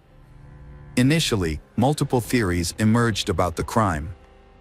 The first theory suggested it was a robbery murder. Gerardo was indeed attacked in the park at night, his bag was stolen, and he was stabbed with a knife, which made it appear to be a typical theft. However, just a few days before, Gerardo had released a sensational video that compromised a well-known former government official, leading to a second theory, that the murder was an act of revenge. The media openly speculated that the former government official may have hired hitmen to kill the young man who had damaged his reputation. The murder sparked intense debate in the press, with protesters demanding that the perpetrators be caught and brought to justice. The police explored various theories, searching for other potential enemies of Gerardo. For months, the investigation stalled. However, in May 2016, a breakthrough came when footage from a street surveillance camera was discovered. The video showed 2 men fleeing the scene where Gerardo was fatally attacked. These individuals immediately became the prime suspects, and the police worked to identify and apprehend them. The footage proved to be crucial evidence, and once it was made public, the case started to move forward. It was repeatedly shown on news programs, with viewers asked to take a close look as the individuals could be dangerous. Police created rough sketches of the suspects and described their physical characteristics. One of the suspects soon came forward, hoping that cooperating with the investigation would lead to a reduced sentence. The information provided by the cooperating suspect led investigators to several accomplices and the crime's organizers, Samadhi and her daughter Christina. All individuals involved in the crime were eventually taken into custody. Those arrested included Ronald Archie, a cab driver who helped locate the perpetrators, Cesar Chavez, a laborer who acted as an intermediary, and Omar Costa, a young minor who directly participated in the attack and had been tracking the victim on the day of the incident. The investigation revealed the roles and connections of all parties involved through phone records and text messages.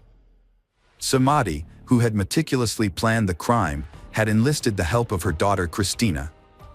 Together, they recruited friends Ronald and Caesar to find hitmen to kill Gerardo, staging it to look like a botched robbery in a nighttime park. They were later joined by Omar, who was responsible for ensuring the victim went to the pre-arranged location. Samadhi personally chose October 7th as the date for the massacre.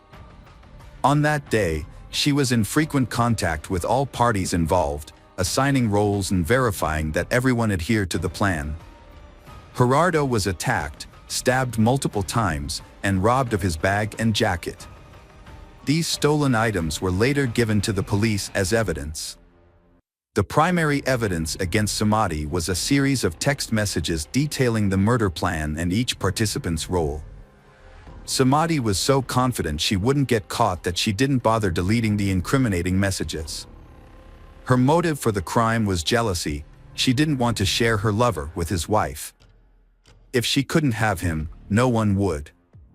She carefully planned the crime, involving her own daughter, who assisted her throughout. Samadhi and her daughter were immediately arrested, with no possibility of bail due to the risk of them fleeing the country. Their accomplices were also detained, except for Omar, the youngest participant, who was handed over to juvenile authorities. The investigation spanned a year and a half, concluding in December 2017 when the trial of all parties involved in the criminal conspiracy commenced. It was revealed that Samadhi had a history of run-ins with the law, including a prior arrest for forging documents to obtain state benefits, for which she received only a fine. New information also emerged about Miguel Angel Perez, ex-husband of Samadhi. It was discovered that Samadhi had given their child Perez's surname without his consent. She then successfully petitioned the court to order him to pay child support, which he did for over 3 years. However, it was later uncovered that the entire process had been fraudulent. As a result, Samadhi was sentenced to 3 years in prison and a substantial fine. During the trial, Gerardo's wife testified that she had been aware of his affair with Samadhi. She stated that Samadhi had threatened Gerardo with death, but he had not taken these threats seriously. The primary motive behind the crime, as previously stated, was Samadhi's jealousy and wounded pride, stemming from her inability to accept that her younger lover had chosen to remain with his wife. Thanks to phone records, it was discovered that the mother and daughter had planned the crime together. Additionally, after the release of the CCTV footage showing the killers, Christine had a nervous breakdown. She called her mother, sobbing, and was close to going to the police to confess. However, her mother calmed her down, assuring her that the investigation would not lead to them. The verdict was announced on January 23, 2018. According to the court's decision, Samadhi was sentenced to 30 years in prison, while Christina, Ronald, and Caesar each received 25-year prison sentences. One of the killers was sent to a juvenile detention center, and the other had not been found at the time. Omar, who had been stalking the victim, was acquitted. The victim's family was awarded $140,000 in compensation for their loss. After the verdict, the family expressed gratitude to the court for the fair punishment of Gerardo's killers. However, it soon became known that Samadhi and Christina's lawyers had filed an appeal to reduce their sentences. As a result, each participant's sentence was reduced by 5 years. Samadhi is currently serving her 25-year sentence in a Costa Rican women's prison. Hello friends, welcome to our channel. Today we're going to take a look at another horrible case with you, the case of Jesse Bardwell. Jesse Bardwell was born on September 10, 1988, in Pascagoula, Mississippi, to loving parents Gary and Carla Bardwell. She had an older brother named Brandon. The siblings had a close relationship, with Brandon often protecting Jesse from bullies. Their childhood was filled with joy and love, thanks in part to frequent visits from their grandma Kitty, who adored her grandchildren. She would read to them, share stories, and invent games, creating a warm and nurturing environment. The Bardwell family embodied the quintessential American family spirit. Jessie was a kind, cheerful, and stylish girl who dreamed of a career in the beauty industry and one day opening her own salon. However, when Jessie was 14, her parents divorced, disrupting the family's harmony. She chose to live with her father, Gary, with whom she had a warm and trusting relationship. As a firefighter, Gary's job could be unpredictable, and Jessie would often call to check on him. Gary eventually married again, this time to Gina. Jessie developed a good relationship with her new stepmother. Gina proved to be an excellent homemaker, providing care and support to the entire family. Jessie was relieved to see her father happy with his partner, which made her feel secure about leaving home in the future. After completing her education, Jessie moved to Orange Beach, Alabama, to start her independent life. She worked as a waitress at Cobalt, a popular beachfront restaurant, to support herself. Her father, Gary, recalled how Jessie loved being near the water as it brought her peace. Despite the distance, they remained close, frequently exchanging messages and spending quality time together, such as going boating and fishing, whenever he visited. Kimberly Embry, the restaurant manager and Jessie's friend, discovered that Jessie's father was a skilled musician. After retiring, he dedicated more time to his craft, leading to frequent performances at the restaurant, where he even had his own table. Kimberly admired the close bond between Jessie and her father, describing them as true friends. Jessie always attended her father's performances, and the tips she earned helped fund her college education and pursue her dreams. At work, Jessie met a young man named Terry Ellis, who was also a waiter. They began dating and developed a steady and serious relationship, appearing to be a harmonious couple. However, at a social event, Jessie met Jason Lowe, a friend of Terry's, and was immediately smitten. Her sudden infatuation surprised everyone, and she fell deeply in love with Jason, becoming oblivious to her surroundings. Jessie and Terry parted ways amicably. Jessie opened up to him about her newfound feelings. This decision turned her life upside down, but she was drawn to Jason's charming and promising nature. He was handsome, held 2 degrees, and had a decent job. Jason was polite and knew how to present himself well. For Jessie, her new feelings marked the beginning of a new life. When Jason learned about her dreams, he promised to fulfill them. As he needed to relocate to Dallas, Texas, for a high-paying job in the technology industry, Jessie decided to follow him. Jessie viewed the move as an adventure, rather than a life-changing decision. Although she was hesitant to leave her father, Gary, for an extended period, her ambition and youthful idealism ultimately prevailed. She kept her plans a secret from her father, fearing his disappointment and knowing he would be opposed to her decision. As a result, she didn't inform him of her plans, even when they spent their last Christmas together. Mr. Bardwell didn't notice anything out of the ordinary about his daughter Jessie's behavior initially. She seemed happy, laughing and joking as usual. Jessie, 24, had moved to Richardson, a suburb of Dallas, with her boyfriend Jason. While Jason worked from home, Jessie was looking for a new job and scouting locations for her own salon. They had plans to get married and buy a house. However, Jessie's relationship with her father began to change drastically. They grew apart, and Jessie stopped answering her father's calls, which troubled Mr. Bardwell. It wasn't until speaking with Kimberly that Mr. Bardwell learned of Jessie's new boyfriend and her move out of state. He tried to reconnect with Jessie, but Jason controlled her communications. Mr. Bardwell's suspicions about Jason grew after meeting him when they visited Pascagoula. The father attempted to dissuade his daughter, Jessie, from returning to Texas, but she was resolute. When Gary inquired about her well-being, Jessie hugged him tightly, insisting everything was fine and expressing her desire to make her family proud. However, her father couldn't shake off the feeling that something was amiss. He even wrote a song, "Taken," in her honor. For months after Jessie moved to Texas, she ceased responding to phone calls. The final warning sign came on May 8th, when she failed to wish her mother and stepmother a happy Mother's Day, a cherished family tradition. Gary sensed something was terribly wrong and contacted Jason, Jessie's boyfriend. Jason claimed ignorance of Jessie's whereabouts, citing their supposedly open relationship, which allowed her to come and go as she pleased. However, Gary knew this was a lie, aware that Jason was a jealous and controlling partner who contradicted himself. The next morning, Jessie's father headed to Texas, convinced that her boyfriend was involved in her disappearance. During his journey, he sent the boyfriend a message warning him that if Jessie wasn't home when he arrived, there would be serious consequences. When he arrived at their apartment, he found no sign of Jessie or her belongings.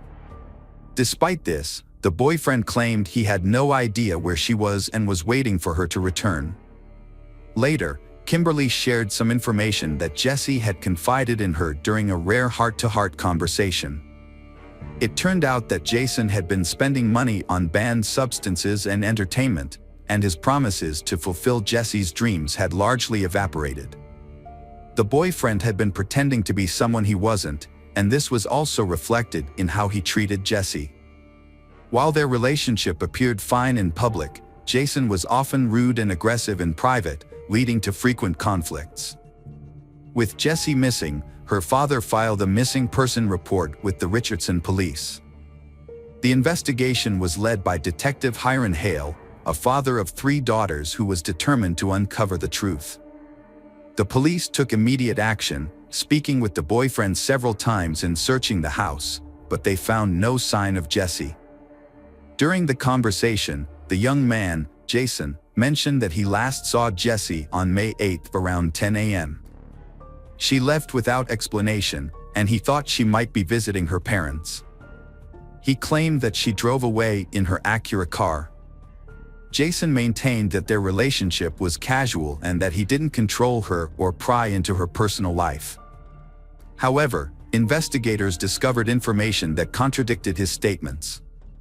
They found out that Jessie had sold her Acura car 3 weeks earlier, and Jason was present at the sale. This new information raised suspicions, and investigators questioned Jason again on May 12. When searching his home, police found a plate with a powder substance in the kitchen, which turned out to be cocaine.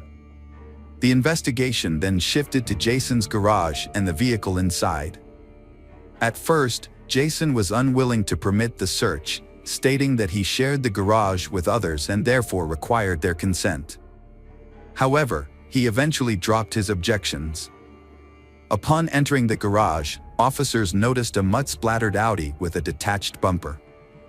They suspected that Jessie's body might be inside the car. Although the vehicle was empty, the smell of decomposition was stronger inside. Police found the broken bumper and what appeared to be blood stains in the trunk. When experts applied a luminol-based substance to the cargo area, it illuminated with a blue light, indicating the presence of blood, likely belonging to the missing woman. Jason claimed he became stuck in the mud while searching for his girlfriend after the car's bumper caught on a bush. Despite this, he maintained that he had no knowledge of her whereabouts. However, he was unable to explain the presence of blood in the car or the controlled substances found in his home. Experts determined that the amount of blood in the trunk suggested that she was likely deceased. As a result, the case was reclassified as a homicide investigation. To prevent the main suspect from fleeing, Jason was detained on charges related to the narcotics found in his home. During interrogation, Jason continued to stick to his story. When shown a photo of his loved one, he refused to provide any explanations, gazing at the picture without emotion and suggesting that he was being framed for a crime he did not commit. Eventually, the suspect was charged with homicide, even though Jessie's body had not been found. The search for her continued, but it was a difficult and time-consuming process in the vast state of Texas, with its many rivers, lakes, fields, and forests, where a body could easily be hidden. 1 year later, Jason was in a Texas jail, still cooperating with the investigation. He revealed 2 key details about the case. Firstly, he claimed Jesse's death was an accident and planned to reveal more in court, hoping the jury would be understanding. This makes it difficult for prosecutors to build a case. Andy Farkas, Jason's defense attorney, is very happy about this. Farkas conducted a mock trial with a panel of outsiders acting as jurors, using the available evidence and Jason's confession. However, the mock trial ended in a not guilty verdict, with 15 out of the mock jurors voting to acquit. Farkas hoped that a real court would also deliver a not guilty verdict if they knew the truth. It was later revealed that Jason himself had provided the anonymous tip about the location of the victim's body, which became another piece of evidence in the investigation. The prosecution proposed a deal to reduce the sentence by half if Jason revealed Jesse's location. After discussing it with his lawyer, Jason agreed, on the condition that the source of the information would remain secret until the trial. The authorities wanted to find Jesse's body so her family could give her a proper burial and say their goodbyes. As time passed, Jesse's father, Gary, became consumed by grief and anger, longing for justice to be served. On May 19th, when Jesse's body was finally discovered, her loved ones were able to mourn her and say goodbye. However, when Gary received the autopsy report, he was shocked and appalled by the state of his daughter's body.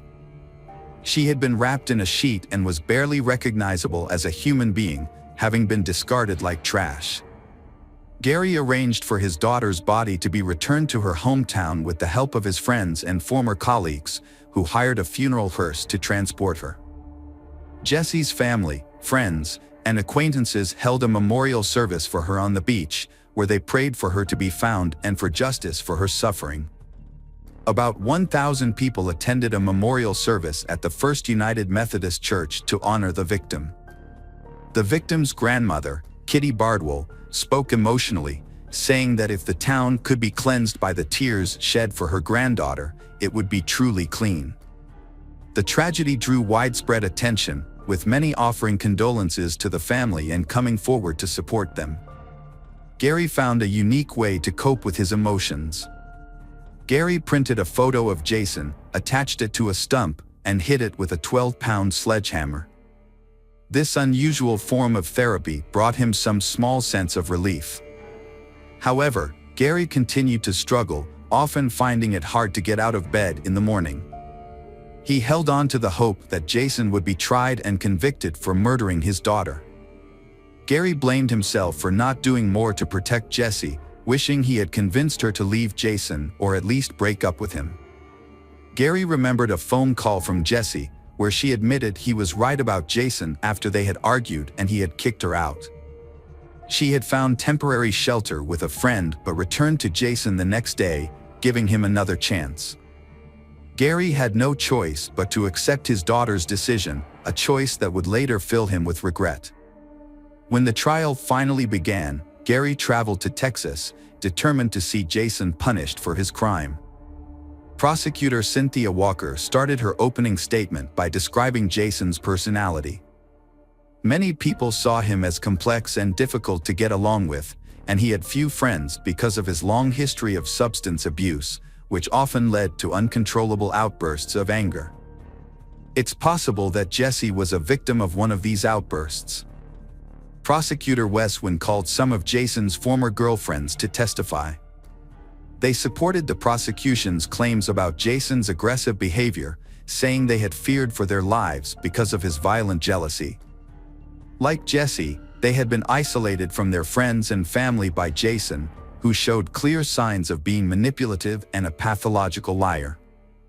In contrast, Jason presented himself as superior to other men, successfully deceiving people. Jason responded quickly to these revelations in court. He said he had started using substances at age 13, influenced by his friends, and had become addicted. Jason Lowe tried to keep his life on track, earning multiple degrees and working for a prestigious global company. He claimed his actions were motivated by a desire to fulfill Jesse's dreams and build a life together out of love. However, the prosecution presented a different image of Jason. They suggested that his behavior was inconsistent with someone grieving the loss of a loved one. The investigation found that Jesse's death occurred between May 1st and May 3rd, likely on the day of a reported argument with Jason that the neighbors, the Jordans, witnessed. After Jesse's death, Jason moved her body to the garage and placed it in the trunk of his car, where it remained for several days. The blood found in the car was confirmed to be Jesse's. Jason later moved her body to a remote farm, hiding it in the nearby woods. The sheet wrapping Jesse's body was identified as part of Jason's bedding set, which was still in use at his home even after her death. Meanwhile, Jason continued to see other women, exchanging messages and intimate photos with them before meeting at his apartment. Jason tried to cope with his emotions by using substances, which he believed made dealing with reality easier. However, his attempt to distract himself was disrupted when detectives discovered his involvement in Jesse's death through a clever tactic. They asked Tommy Jordan, someone Jason knew, to talk to him while being monitored.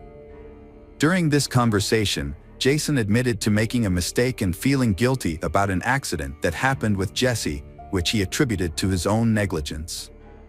Jason's admission was seen as a confession, and he eventually told the prosecution where Jesse's body was located. At the trial, Jason shared his account of what happened on the night of Jesse's death. He explained that they had taken pills that increased their libido and were intimate in the shower. Jason slipped and fell, followed by Jesse, who hit her head on the bathtub. She then sat down, feeling hot and dizzy, and Jason claimed he offered to call for medical help, but Jesse refused, thinking that rest and sleep would be enough. Jason found Jesse unresponsive and not breathing on his chest the next morning. Despite trying to revive her, she was dead. Afraid of being accused of murder, Jason didn't call the police and instead decided to handle the situation himself. He initially left Jesse's body in his car, but later moved it to a remote farm where he carelessly discarded her in a trash pile without a proper burial. However, Jason's story was questionable due to his questionable character and the results of the forensic medical examination. The examination revealed that Jesse had suffered severe head injuries that couldn't have been caused by slaps to the face, suggesting that Jason had tried to cover up evidence of a violent beating. As a result, Jason's entire story was discredited. After deliberating for 6 hours, the jury found him guilty. Judge Scott Becker sentenced Jason to 50 years in prison. Jason's original sentence could have been up to 99 years, but it was reduced due to a deal with the prosecution. As a result, Jason won't be eligible for parole until at least 2041. Gary felt a sense of relief when the verdict was announced, feeling that justice had been served. However, he noticed that Jason showed no remorse for his actions. Interestingly, Jason's ex-girlfriends, including Chrissy Chambers, were present at the trial, with Chambers commenting that if she could give one piece of advice to others in similar situations, it would be to get away as soon as possible. Jason continues to claim that the death was an accident and maintains his innocence to this day. Sadly, Jason's girlfriend, Jessie, had already paid the ultimate price. Jessie grew up with a positive example of male behavior, courtesy of her father Gary, but tragically discovered Jason's darker side too late. This experience serves as a warning that some men can be deceiving, manipulative, hiding behind a charming exterior. Hello friends, welcome to our channel. Today we're going to take a look at another horrible case with you. The case of Adam Strong. Adam Strong was born in 1972 in Cornwall, a small town in Stormont County, Ontario. Little is known about his family and early life.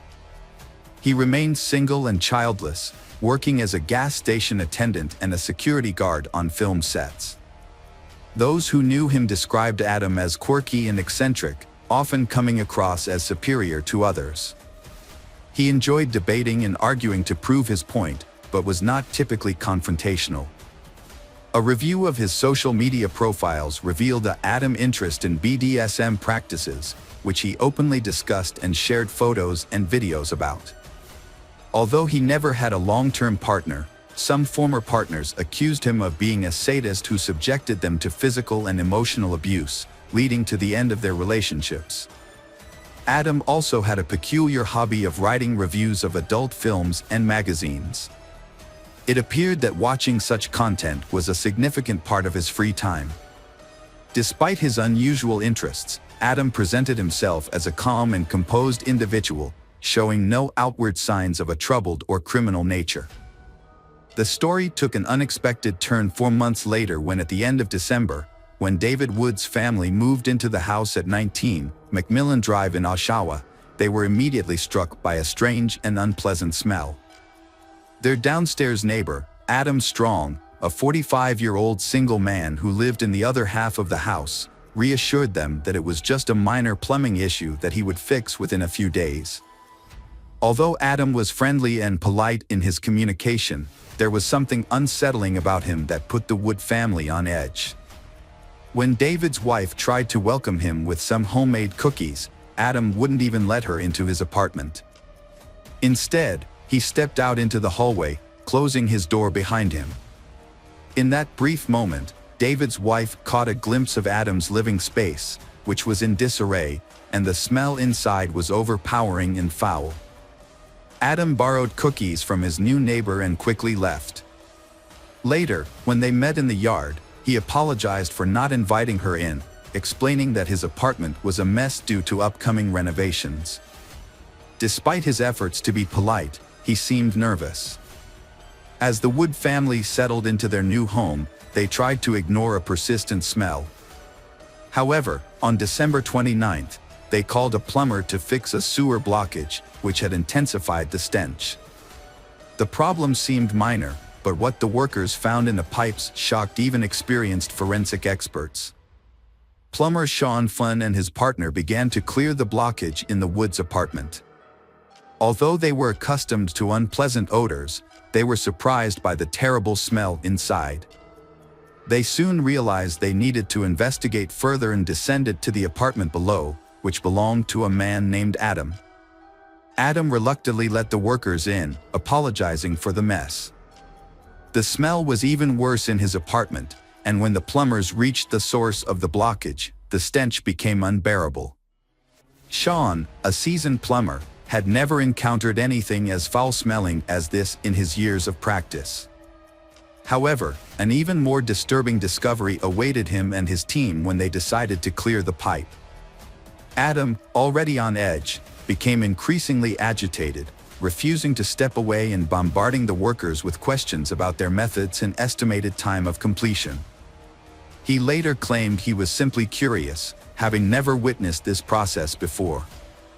The specialists tried to brush off his behavior, but their efforts were soon overshadowed by the gruesome discovery of over 10 kilograms of flesh, hair, and bone fragments in the pipes. Sean was horrified to find disfigured and partially decomposed human fingers among the debris. Adam feigned surprise, claiming he had never seen anything so disgusting, and then asked the plumbers if they had any idea how this could have ended up in the sewer pipe. Sean decided to call the police immediately to report the disturbing discovery. He informed them that he had likely found human remains and provided the address. He made sure Adam didn't touch or disturb anything, preserving the evidence. When the officers arrived, they quickly confirmed that Sean's suspicions were correct. Human flesh had been extracted from the pipes. The police then spoke with the Adam. He admitted that a woman's body had been stuck in the pipe. He even revealed that other body parts were stored in his refrigerator's freezer. Upon investigation, the police found a severed head and limb fragments packed in plastic bags, which were too large. The house was extremely filthy and cluttered, with a kitchen filled with dirty dishes and rotting food, as well as trash covering the floor. Empty pizza boxes were scattered around, and numerous magazines of an explicit and masochistic nature were present among the mess. Various adult toys, gags, whips, handcuffs, and restraint devices were also discovered. Adam Strong was arrested at the scene and taken to the police station for questioning. His arrest puzzled the authorities, as he had no prior run-ins with the law and was not a person of interest to the police. Mr. Adam had resided at 19 McMillan Drive in Oshawa for over 10 years, dating back to 2007, without incident or complaints from neighbors. The House of Horrors at 19 McMillan Drive, Adam's residence, was secured and guarded as a crime scene. An initial inspection revealed a complex and time-consuming process lay ahead, with investigators expecting to uncover more shocking evidence. The discovery of a head in the refrigerator was just the beginning. Evidence found at the scene led law enforcement to suspect a connection to Rory Hash, whose torso had been recovered from a body of water 4 months earlier. A tattoo on the neck and subsequent DNA analysis confirmed that the discovered remains belonged to Rory. Further investigation revealed blood-stained clothing and shoes belonging to she, hidden among trash in various rooms of the house. The bedroom was particularly disturbing, with blood traces found on the bed, walls, furniture, and ceiling. These bloodstains were later confirmed to belong to a missing schoolgirl. A dissection table was also found in the kitchen, suggesting it was used to dismember and gut the victim. The entire scene was gruesome, with blood, skin particles, hair, and bone fragments scattered everywhere, causing nausea in those who witnessed it. The bathroom was extremely dirty and unsanitary, with signs of a violent crime visible everywhere, including dirt, blood, and broken fixtures. The toilet was dismantled and lay in a corner, surrounded by garbage. It appeared that the perpetrator, Adam, had attempted to dispose of a body by cutting it into pieces and flushing them down the sewer. However, he encountered a blockage and, when his attempt to fix it failed, left the scene in disarray. Inside the house, a large number of sharp objects were discovered, which likely had been used to dismember the victim. Some of the objects, including knives, still had blood on them. Further analysis of the evidence, including DNA samples, revealed that Adam had semen on fragments of the victim's body, which had been found in the refrigerator. Rory Hash was born on July 9, 1999, in Oshawa, Ontario, to Shannon Dion, a single mother. Rory's father was not present in her life, having left before her birth. Despite this, Rory grew up in a loving and supportive family environment provided by her mother and maternal grandmother. Rory's family had an unconventional background, with her maternal grandfather founding and leading the motorcycle club Satan's Choice. He was also a skilled boxer with connections to organized crime. Additionally, Rory's uncle was a member of the Hells Angels motorcycle club and led a troubled life, frequently encountering legal issues. However, this did not affect Rory's childhood, which was remarkably peaceful and carefree. Rory excelled academically and had a passion for dance, winning awards in competitions. Those who knew her described her as intelligent, responsible, and compassionate. At the age of 13, Rory earned top honors as a cadet in her local army unit, showcasing her exceptional qualities from a young age. At 15, Rory's life took a downward turn. A friend introduced her to drugs, and she quickly became addicted. She started spending time with the wrong crowd, neglected her schoolwork, and eventually stopped attending school altogether. For about a year, her family tried to help her overcome her addiction by sending her to various treatment centers, but she relapsed each time. At 17, Rory ran away from home and began working in the sex trade to support her habit. Rory eventually sought help from a specialized service for teenagers struggling with addiction. With their support, she was able to enter mandatory treatment and turn her life around. She found a job at a local shop, studied remotely to earn her high school diploma, and even started thinking about attending college. Rory also started a serious relationship with a boy named Anthony, and they decided to move in together in the spring of 2017. When Rory discovered she was pregnant, she was nearly 18 and felt ready to take on the responsibility of motherhood. Her mother supported her decision, but was unaware that Rory had started using illicit substances again. In mid-August, Rory met with Crane at a shopping center. Crane had been keeping an eye on her for 18 months to ensure she didn't fall back into her old habits. During their meeting, Rory revealed that she had started using drugs again and had lost her job a month prior. She also admitted to exchanging intimate favors for money or drugs. Crane was deeply concerned and promised to help. He asked Rory to wait while he made a call to arrange for her to be hospitalized. However, when he returned, Rory was gone. The next day, Rory's mother and uncle took her to the hospital after finding her in a state of incoherence due to substance use. They left her in the emergency room queue for about an hour, but when they returned, Rory was nowhere to be found. Security footage showed that she had simply gotten up and walked out of the hospital. Her family reported her missing the following day, but despite a thorough search and widespread social media attention, Rory was never seen again. Rory's exact circumstances of arrival at Adam's house are unknown, but it is probable that she went there seeking drugs in exchange for sex. The investigation started when Adam informed the police about the location of Rory's remaining body parts. Initially, investigators anticipated Adam would admit to the crime, but when he was taken to the station, he became uncooperative, refused to answer questions, and denied any involvement in Rory's death, all while remaining calm. The only charge filed against Adam was desecration of a body, as there was not enough direct evidence to link him to the murder. Despite his lawyer's efforts, Adam was not granted bail and stayed in jail until his trial. Investigators attempted to get Adam to reveal more information by provoking an emotional response, but he remained cautious and avoided discussing Rory's visit to his house and his potential involvement in her death. However, Adam freely talked about his interest in bladed weapons and his large collection of knives.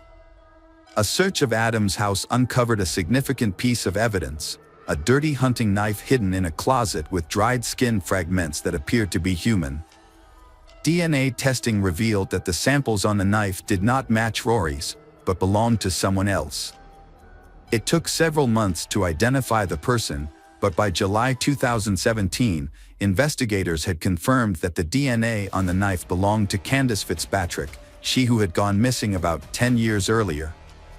Candace shared many similarities with Rory Hash. Both struggled with addiction and had run-ins with the law. They came from troubled families and often ran away from home, sometimes disappearing for months at a time. To survive, they would often exchange sex for food and other necessities. Candace was born in 1989 and was 18 when she disappeared. Her family did not realize she was missing until almost 2 years later, by which time any potential leads had gone cold. Many people believed that Candace's lifestyle and social circle meant she could have gone anywhere. For 10 years, her parents thought she might have run away and would eventually return home. However, news from law enforcement in 2018 destroyed their hope of ever seeing their daughter alive again. A striking feature of the case was the physical resemblance between Candace and another victim, who was the same age. The police believed they had caught a serial offender. The suspect, Adam, also confessed to harming Candace. However, Adam refused to provide information about Rory unless the police agreed to improve his prison conditions. He wanted a private cell, a large TV, internet, and his favorite meals. Although law enforcement was outraged by Adam's demands, they agreed in order to gain valuable information. Adam began by sharing his troubled childhood, revealing that he was abused by his stepfather from age 5 and started harming animals at age 7, deriving physical pleasure from these acts. He also discussed his unusual intimate preferences and expressed frustration at not finding a partner who shared these interests. When discussing Rory, Adam described in detail how he had dismembered her, seemingly taking pleasure in the act, but later regretted his plumbing had failed him. However, when questioned by police, Adam denied responsibility for her death, claiming she had died from an overdose and he had only disposed of the body. When asked about Candace, a case from 10 years prior, Adam was caught off guard and attempted to learn how the police had discovered the connection. Upon hearing about the human remains found on an old knife, Adam became subdued and regretted not taking better precautions to avoid detection. He admitted to meeting Candace but denied killing her. Despite a lack of evidence to support his claims, Adam unintentionally incriminated himself during the investigation. In an attempt to gain sympathy, he shared his account of events. However, when informed that the victim, Rory, was pregnant at the time of her death, Adam strongly denied this fact.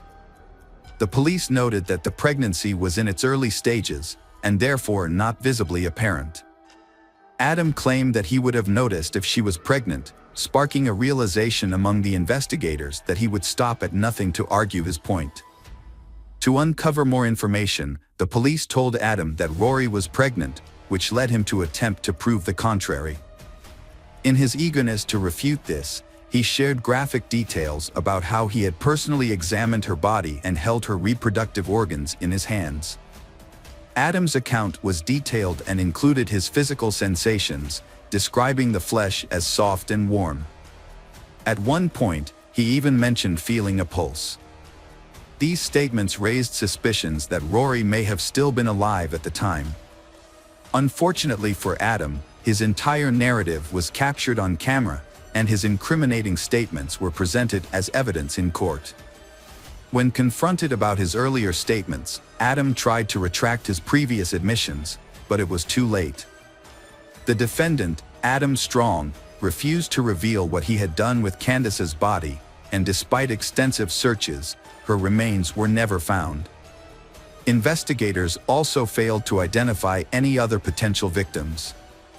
During one of the final interrogations, Strong showed no remorse, saying, "I don't know if it matters, but I'd like to extend my condolences to her parents."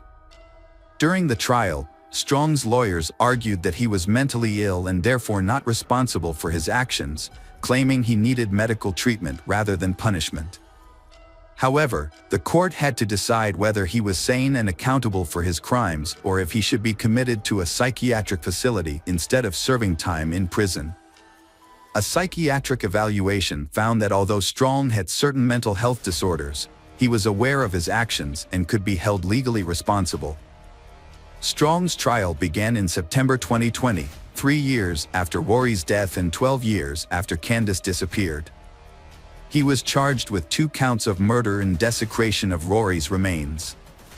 Although he never admitted guilt, the evidence found in his home and his statements during interrogations confirmed his involvement in these horrific crimes. 4 of Adam's former partners testified against him, describing his cruel and violent behavior. The prosecution presented evidence that Adam had lured 2 women to his home with promises of money in exchange for intimate services that catered to his specific preferences. Once they were in his home, he would immobilize and torment them for an extended period. In the case of Rory, he likely killed her during the ordeal because he feared she would report him to the police. On September 4th, a signal from Adam's phone was detected near the city harbor, where he had discarded Rory's torso, hoping the current would carry it away.